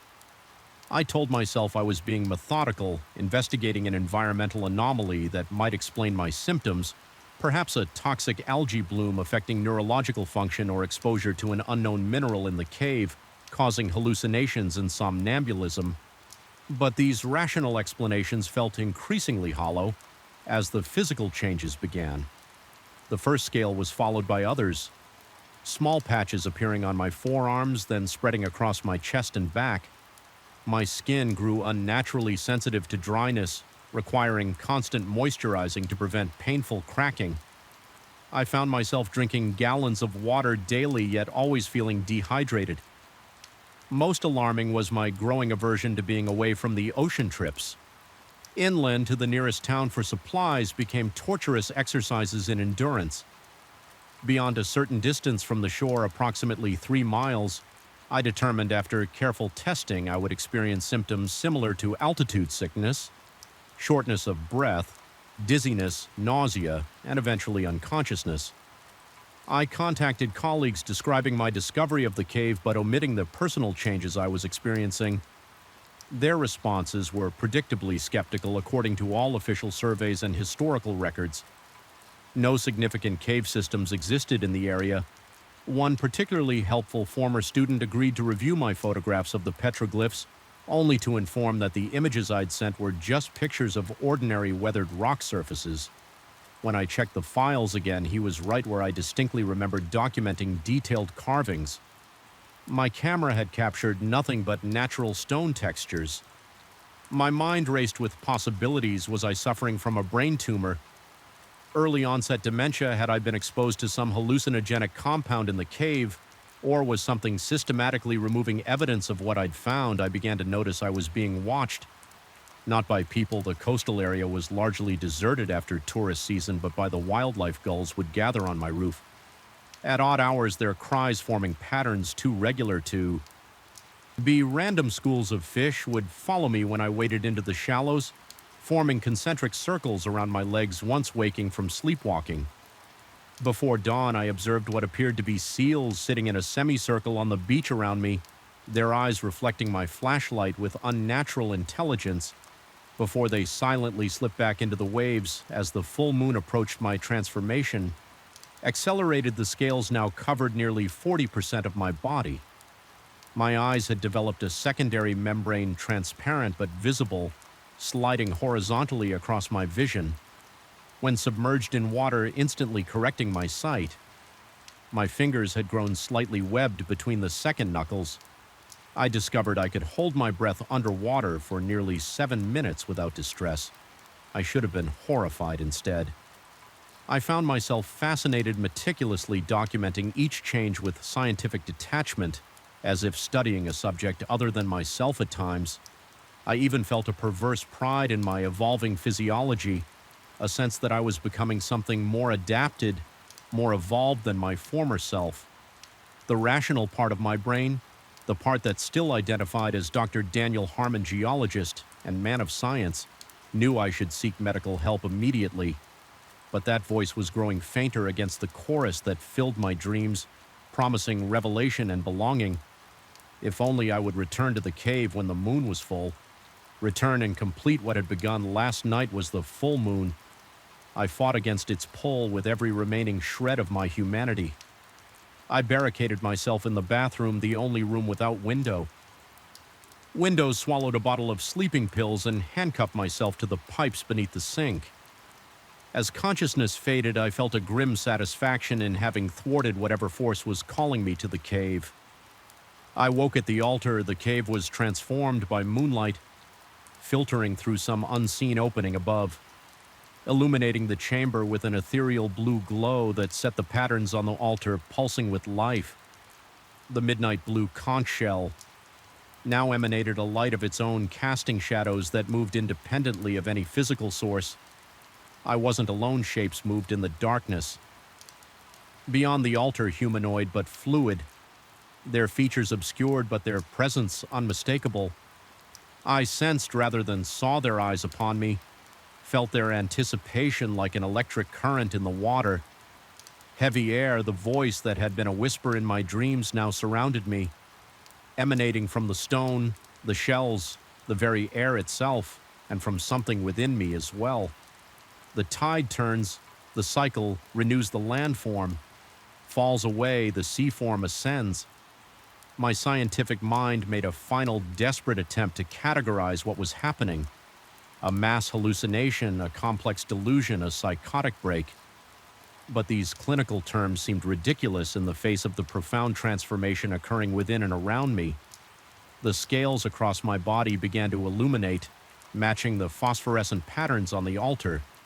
The pain I expected never came instead. A sensation of profound rightness washed over me as the final barrier between my consciousness and the calling I'd been resisting crumbled away. I understood then what the petroglyphs had been showing. Not an invasion or parasitic takeover, but a communion as old as the relationship between land and sea, a cyclical transformation that had occurred countless times throughout human history, calling those with the right genetic heritage. Back to their original form, my ancestors had come from the depths eons ago, adapted to land-built civilizations, but always maintained this sacred place of return. Every third generation, the call would come to one who carried the strongest trace of the original genetic memory. I was simply the latest in a lineage stretching back to when the first life forms crawled from the primordial oceans. As revelation washed over me, I felt my remaining humanity not being erased but transcended. The patterns on the altar suddenly made perfect mathematical sense, a multi-dimensional equation mapping the transformation from one form to another preserved in sacred geometry. When written language had not yet existed, I knew I had a choice. Even now I could fight the transformation, perhaps even reverse it partially with the right medical intervention, or I could surrender to it completely, enter the waters beyond the cave and join my ancestors in the deep. Places they had never truly abandoned. The moon reaches its zenith. The decision is upon me. Even as I write these final notes, a scientist to the end documenting what cannot be fully understood, I feel the tides changing within me. The water calls and the journal ends here, the final words trailing off into a series of increasingly illegible marks that resemble neither human writing nor random scrolls, but something deliberately patterned like waves across the mirror watches me as I watch it, ancient, ornate, and wrong in ways I can't articulate even now as I write these words by the dim light of my desk lamp. I feel its presence down the hall, a silent gravity pulling at my consciousness. 3 weeks ago, I was merely Professor Daniel Harmon, linguistics expert at Blackwood University. Now I'm something else, a prisoner, a conduit, perhaps something worse. This mirror has changed me, or perhaps it's revealing what was always there. Waiting beneath the surface of everything I thought I knew, the antique shop stood wedged between a modern coffee house and a vacant storefront on Caldwell Street in the oldest part of the city, where cobblestones still peek through worn asphalt. I had just finished a particularly frustrating faculty meeting and found myself wandering the historic district, my mind still churning over departmental politics and budget cuts. The shop's window display caught my eye not for its beauty but for its academic intrigue, a collection of artifacts bearing inscriptions and what appeared to be a pre-Sumerian script I'd never encountered. My specialty is ancient Mediterranean languages with a focus on extinct writing systems. The sight of unfamiliar symbols always quickens my pulse. I entered the shop, the brass bell above the door announcing my arrival with a discordant jingle that seemed to hang in the air too long. The proprietor, an elderly man with skin like parchment and eyes recessed deep within dark sockets, barely acknowledged me as I browsed the shop, smelled of dust sandalwood, and something metallic like old pennies. I later recognized this as the scent of oxidized mirror backing, but at the time it merely added to the atmosphere of forgotten things. Then I saw it leaning against the far wall, partially concealed by a threadbare tapestry, a full-length mirror in an ornate bronze frame approximately 6 feet tall and 3 feet wide. The frame featured intricate carvings of intertwined serpents and symbols that, despite my expertise, I couldn't immediately identify. They resembled no language. Family ID studied not Indo-European, not Semitic, not even logographic systems like ancient Chinese, yet they conveyed a distinct sense of meaning, of intentionality. The price tag read $750, steep for an impulse purchase, but not unreasonable for a potentially significant linguistic artifact. When I inquired about its provenance, the shopkeeper's demeanor shifted subtly. His voice remained monotone, but his eyes narrowed as he explained that it had belonged to Ambrose Sullivan, a name that triggered a distant memory from my doctoral studies. Sullivan had been a controversial figure in occult circles. During in the late 1800s, a mathematician and astronomer who eventually abandoned academia for esoteric pursuits. Rumors persisted that he had discovered mathematical formulas that allowed for communication with other planes of existence. The scientific community had dismissed him as a madman, and he disappeared from public record around 1897. The shopkeeper mentioned that Sullivan had commissioned the mirror from an unknown craftsman, allegedly incorporating symbols from texts not meant for human understanding. He then fell silent, his gaze drifting to the floor. When I pressed for more information, he simply shrugged and stated that the mirror had been in his inventory for nearly 20 years. No one seemed interested in such a heavy, ornate piece against my better judgment, or perhaps because of some subconscious pull I didn't yet recognize. I purchased it. The transaction felt oddly ceremonial. The shopkeeper wrapped it carefully in brown paper and twine, his fingers never touching the glass or frame directly as I struggled to load it into my car. He watched from the doorway, his expression unreadable. My apartment occupies the third floor of a converted Victorian home near campus. High ceilings, hardwood floors, and walls, thick enough to muffle the sounds of neighboring units. I'm a solitary man by nature, having divorced 12 years ago and settled into the comfortable routine of academic bachelorhood. My living space reflects this minimal furniture, overflowing bookshelves, and the accumulated artifacts of research trips abroad. I installed the mirror in my study opposite my desk, thinking the symbols would provide inspiration for a new research paper. Perhaps I could connect Sullivan's obscure symbology to established linguistic traditions, rehabilitating his academic reputation posthumous. The first 3 days passed. Uneventfully, I photographed the symbols, created digital tracings, and cross-referenced them against every writing system in my extensive database. Nothing matched. Not even partial correlations emerged. The symbols defied categorization, exhibiting characteristics of both phonetic and ideographic systems. While conforming to neither on the fourth night, I noticed something unusual as I prepared to leave my study. My reflection moved a fraction of a second after I did. Not the normal delay of perception, but a distinct lag, as if my image were reluctant to follow. I blinked and the phenomenon vanished. Tired eyes. Reasoned and too much coffee. The following morning, I avoided looking at the mirror as I entered my study, focusing instead on grading papers. Midterm season always brings a crushing workload. Hours passed before I glanced up and noticed my reflection seemed slightly off. Not in movement this time, but in position. My hand rested on my cheek, but my reflection's hand appeared to be an inch lower. When I jerked my hand away, my reflection followed instantly, perfectly synchronized. Once more, I approached the mirror, cautiously examining its surface for imperfections that might distort the image. The glass was flawless, with none of the waviness common in antique mirrors. I placed my palm against the cool surface, and my reflection did the same. Yet I couldn't shake the sensation that something about the contact felt wrong, as if I were touching something alive and barely restrained.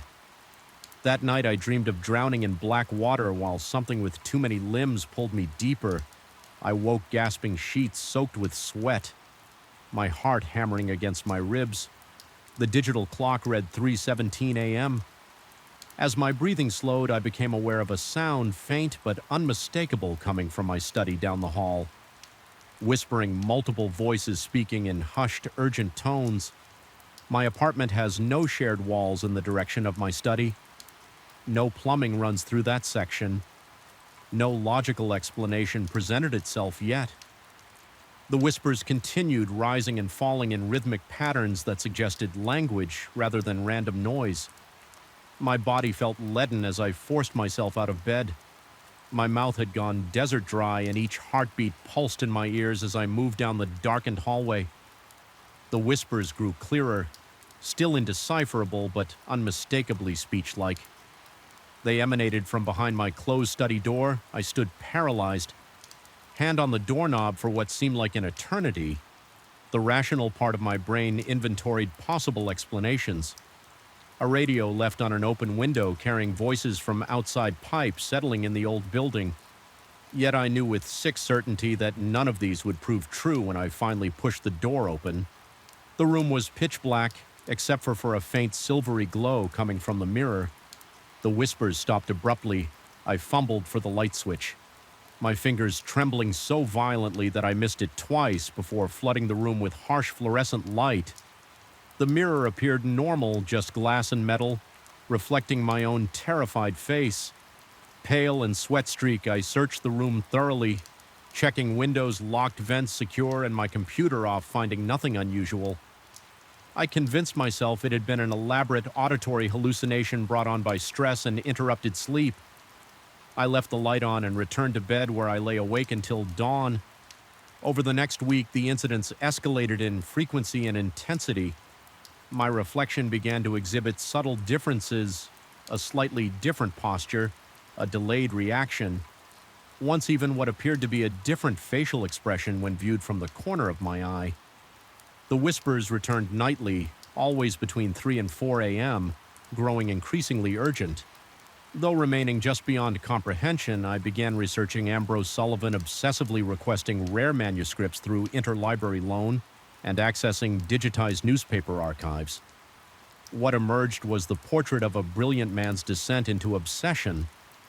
Sullivan had started as a respected mathematician before becoming fixated on what he called non-Euclidean communicative geometries, mathematical formulas that supposedly allowed information to pass between dimensions. His journals, largely dismissed as the ravings of a deteriorating mind, described experiments with reflective surfaces as permeable boundaries between worlds. He claimed to have made contact with entities from another plane of existence, beings who shared knowledge of a language that transcended human cognitive limitations. Most disturbing was his final journal entry dated 3 days before his disappearance. The glass thins, they are coming through. I have seen myself on the other side, and it is glorious and terrible sleep became nearly impossible. I installed a camera facing the mirror, hoping to capture evidence of the anomalies. Each morning I reviewed the footage, finding nothing but occasional digital glitches, strange pixelation around the mirror's frame. Unexplained timecode, jumps moments of complete signal loss. My colleagues began commenting on my appearance, the dark circles under my eyes, my jumpiness, my tendency to trail off. Mid-sentence, I canceled classes. Claiming illness, in reality, I couldn't bear to leave my apartment for fear of what might happen in my absence. I began covering the mirror with a sheet during the day, but each morning I felt compelled to remove it to check if anything had changed last night. Everything escalated beyond my capacity for rational explanation. I had finally fallen into exhausted sleep around midnight when the whispers woke me. Louder than ever and accompanied by a rhythmic tapping, tap, tap, tap, pause, tap, tap, tap, the sound of knuckles against glass. My body moved on, autopilot drawn down the hallway toward my study. The door stood open, though I distinctly remembered closing it. The sheet I had draped over the mirror lay crumpled on the floor in the darkness. The mirror's surface glowed with a phosphorescent blue light that illuminated nothing around. Found it, and my reflection was wrong. It stood differently, shoulders squared. Where mine slumped, head tilted inquisitively, where mine hung heavy with exhaustion when I raised my hand in stunned disbelief. My reflection remained still, watching me with my own eyes that somehow no longer belonged to me. It smiled. I did not. Cold sweat erupted across my skin. My lungs seized, unable to draw breath. Every instinct screamed for me to run, yet I remained frozen. Caught in the gaze of this thing wearing my face slowly, deliberately. My reflection raised its hand and pressed its palm against the inside of the glass. The surface rippled like disturbed water. The whispers crescendoed, resolving suddenly into comprehensible English. Let me through. Let me replace you. You've seen how much better I wear your life. My paralysis broke. I stumbled backwards, slamming into my desk hard enough to send books cascading to the floor as I scrambled among them. My hand closed around a heavy bronze paperweight, a gift from my ex-wife during happier times, acting on pure instinct. I hurled it at the mirror with all my strength. The glass cracked but didn't shatter. A spiderweb of fractures spreading from the point of impact. A horrible shriek erupted. Not from the mirror, but seemingly from the walls themselves. The floor, the ceiling, a multi-dimensional howl of rage and frustration. My reflection fragmented across the cracked surface, each shard containing a different piece of my face, my body, yet somehow horrifyingly. Each fragment moved independently, twisting at impossible angles, pressing against the damaged barrier fingers, my fingers, but not mine. Probed at the cracks, testing their strength. I fled the apartment with nothing but my phone, my wallet, and the clothes I wore. I drove aimlessly until sunrise, eventually finding myself at this roadside motel 50 miles from the city. I haven't slept. I can't. I've written everything down because I need someone to know what happened, what's still happening. The mirror didn't shatter completely, the barrier is damaged but not destroyed. And whatever waits on the other side is angry. Now I've been researching Sullivan's final days on my laptop according to local newspaper archives. After his disappearance, his home was searched. They found his possessions untouched. No signs of struggle or planned departure, with one exception. Every mirror in his house had been shattered. The fragments meticulously removed every mirror except one, which was never recovered. I know what I have to do. I'll return to my apartment today armed with tools to destroy the mirror completely. I must obliterate every fragment, every shard that might serve as a gateway. Sullivan understood too late what I now know: some boundaries must remain uncrossed. Some reflections unseen as I prepare to check out of this motel. I avoid the bathroom mirror. I've draped a towel over it, but still, I feel observed, and when I caught a glimpse of my reflection in the darkened screen of my laptop just for an instant before the text editor filled the display, I could swear it blinked without me. Perhaps that's just paranoia. Perhaps the boundary has already been breached in ways I don't yet understand. Perhaps I'm already on the wrong side of the glass. The first time it happened, I dismissed it as a technical glitch. Now I know better. Something waits for me in that elevator after hours. Something that has been watching, learning, and slowly revealing a world beyond the thin veneer of our reality, a world that hungers, a world that wants me to join it permanently. I've always been the last to leave the office as chief financial officer at Meridian Capital. My dedication to the company translated into 18-hour workdays that left me alone in our 40-story downtown building long after the cleaning staff had gone. I used to take pride in that dedication. Now I understand it was merely bait in an elaborate trap. The building's elevator system was state-of-the-art when installed 15 years ago, a sleek brushed steel affair with digital displays and whisper-quiet hydraulics. 3 months ago, I noticed the first anomaly. It was nearly midnight, and I was heading down from our offices on the 38th floor.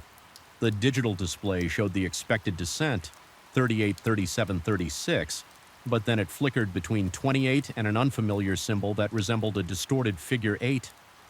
My stomach lurched, not from the descent, but from a sudden inexplicable sense of wrongness. The elevator slowed to a stop, though I hadn't pressed any buttons for intermediate floors.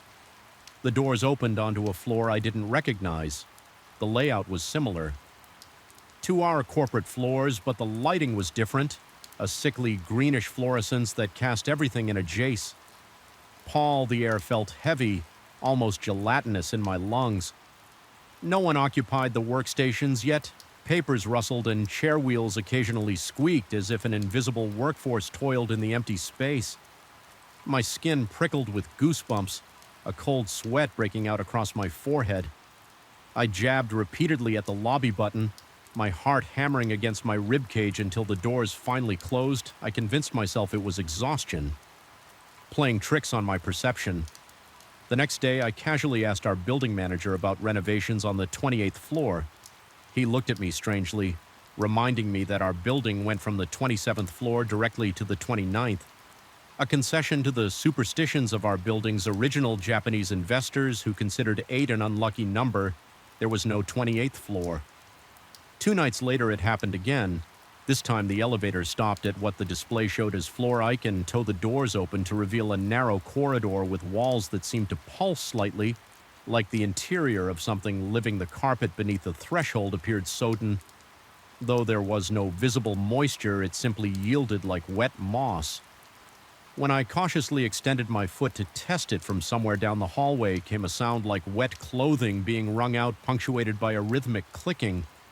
My mouth went bone dry, my tongue sticking to the roof of my mouth as I frantically pressed the door close button. I began taking the stairs after that incident, 28 flights down my thighs burning and lungs heaving by the time I reached the lobby. This lasted nearly 2 weeks until a late-night thunderstorm triggered a partial power outage. The emergency generators kicked in, but the stairwell doors automatically locked a security feature to prevent unauthorized access during outages. My only way down was the elevator. I stood before the brushed steel doors, my reflection distorted and wavering as if seen through water. My hand trembled as I pressed the call button.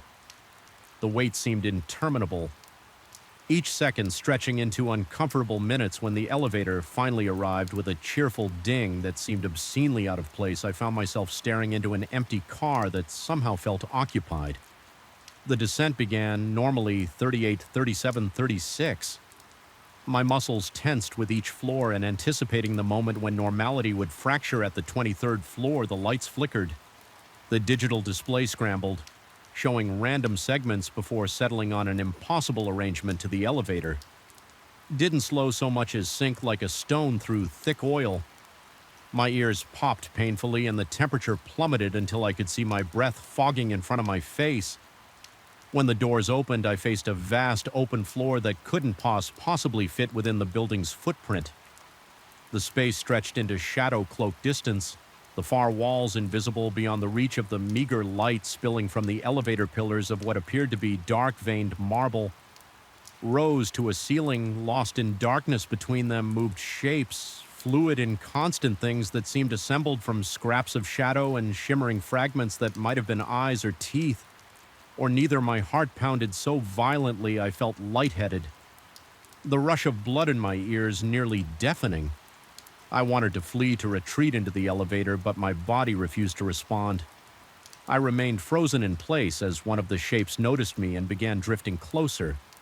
It moved with a terrible purpose, reshaping itself as it approached sprouting limbs that were almost arms, developing a bulbous protrusion that approximated a head within. That head-shaped crevices opened to reveal glistening surfaces that reflected my terrified face. Back at me, multiplied and distorted, a sound emanated from the thing not created by anything as mundane as vocal cords. It resonated directly in my mind, bypassing my ears entirely, a series of concepts rather than words conveying a hungry curiosity. I felt it probing at the edges of my consciousness. Searching for weaknesses for a way in, the elevator doors finally closed. Severing the connection, I collapsed against the rear wall, gasping for breath, my shirt soaked with cold sweat. The display returned to normal, resuming its countdown to the lobby when I finally staggered out into the night air. I nearly kissed the filthy sidewalk out of sheer gratitude. I should have quit my job the next day. I drafted a resignation email, my fingers shaking so badly I had to correct every other word. But then our CEO announced the Peterson acquisition, a deal I'd spent 3 years orchestrating, in the crowning achievement of my career. Walking away meant abandoning my substantial completion. Bonus, my stock options just weeks from vesting. I deleted the draft instead. I arranged to sleep on the office sofa on late nights, avoiding the elevator entirely. This worked until the building management implemented new security protocols requiring all floors to be vacated by midnight. No exceptions. I tried booking hotel rooms nearby, but the family rationality of daylight made my fears seem childish. The financial waste became another reason to dismiss what I'd experienced as stress-induced hallucinations. I cautiously resumed using the elevator, but only during the day, only with others present last Tuesday. A board meeting ran long. By the time we finished, it was 11:47 p.m. The other executives headed to the parking garage via the dedicated express elevator, but my car was in the shop I needed.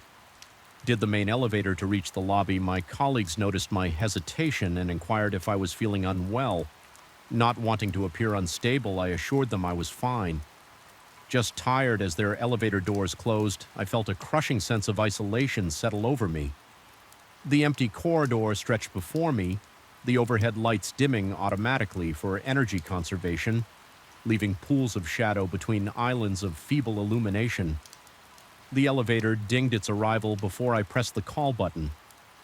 My mouth filled with the metallic taste of fear as the door slid open to reveal an empty car I considered making a run for the stairs.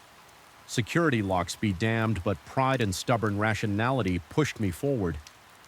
I stepped inside, immediately pressing L for lobby, and the door close button simultaneously as if speed could outrun whatever waited between floors. The door slid shut with deliberate slowness. I fixed my eyes on the digital display, watching the numbers count down with painful precision at the 32nd floor. The overhead light began to pulse gently like the slow breathing of a sleeping predator. I placed my hand against the wall to steady myself, only to jerk it away when I felt the subtle movement beneath my palm, a shift of metal and plastic that suggested muscles flexing beneath skin. The air thickened with a smell like ozone and copper pennies between the 29th and 27th floors, there being no 28th. The descent halted with a lurch that sent me stumbling against the rear wall. The digital display flickered rapidly through symbols I'd never seen before, eventually stabilizing on one that resembled a vertical eye. My reflection in the brushed steel doors stretched and compressed my features, melting and reforming in impossible configurations. A voice whispered from the speaker system. Not the standard automated announcement, but something intimate and multi-layered, as if several people spoke in precise unison. It didn't use English or any language I recognized yet. Somehow I understood the invitation it extended to step out to explore, to transcend the limitations of my ordinary existence. The doors opened onto absolute darkness. Not the absence of light, but something active and alive. Darkness with depth and texture and intention. From within that perfect blackness emerged slender tendrils of luminescence weaving complex patterns that hypnotically beckoned my body, responded to their call, one foot sliding forward without conscious command. I bit down hard on my tongue, the sharp pain breaking the compulsion. Blood filled my mouth, its iron taste anchoring me to reality, or what I desperately hoped was reality. With tremendous effort, I wrenched my arm up to punch repeatedly at the lobby button. Nothing happened. I then struck every button on the panel in panic succession. The darkness began flowing into the elevator like liquid night pooling around my shoes where it touched. I felt a vibration that resonated with something deep inside me, some fundamental frequency of my being. With rising horror, I realized it wasn't trying to consume me. It was trying to harmonize with me, to tune me to its reality. In desperation, I wedged my fingers into the narrow gap between the elevator doors and pulled with strength. Born of primal terror, the muscles in my back screamed in protest as the doors grudgingly yielded a few inches.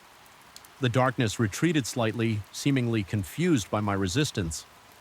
I forced my body through the opening, scraping skin from my shoulders and hips, tumbling onto solid floor. Beyond, I found myself in a service corridor I'd never seen before. Concrete floors, exposed pipes running along the ceiling. The steady hum of machinery. A maintenance worker stared at me in shock. His sandwich halfway to his mouth. I must have looked deranged, sweating, bleeding from my self-inflicted tongue wound, clothes disheveled from forcing myself through the doors. I managed to stammer something about the elevator malfunctioning, the worker concerned, but clearly uncomfortable, directed me to a service stairwell that would take me to the lobby. I thanked him profusely, restraining an impulse to hug this beautiful, normal human being before leaving. I glanced back at the elevator through the gap I'd created. I saw not darkness, but a normal, empty elevator car. The display showed it was now headed up, stopping at floors where no one waited. Doors opening onto empty hallways, searching. I realized with nauseating certainty, for another late-working soul, I left my resignation letter on my boss's desk that night along with my security badge. I've ignored his increasingly confused and then angry messages. My career at Meridian Capital is over, along with the bonus and stock options. Some prices are too high to pay. I've taken a new position at a small firm with modest offices in a 2-story building. I walk up and down the single flight of stairs a dozen times daily, grateful for their unchanging concrete solidity. I leave promptly at 5 o'clock each day, though it means taking work home sometimes at night. I dream of those luminous tendrils reaching out from the darkness in the dreams I don't resist. I step forward, allowing myself to be recalibrated, reformed into something that can exist in that impossible space. I wake from these dreams neither frightened nor comforted, but with a lingering sense of interrupted transformation. Yesterday, I received a disturbing email from a former colleague still at Meridian. The building management has apparently commissioned a significant upgrade to the elevator system. The new technology features adaptive artificial intelligence that learns from usage patterns to improve efficiency. The test phase begins next month. I've deleted the email and blocked the sender. Some knowledge isn't meant for us, some doors are better left closed, and some invitations should never be accepted no matter how enticing the opportunity they present.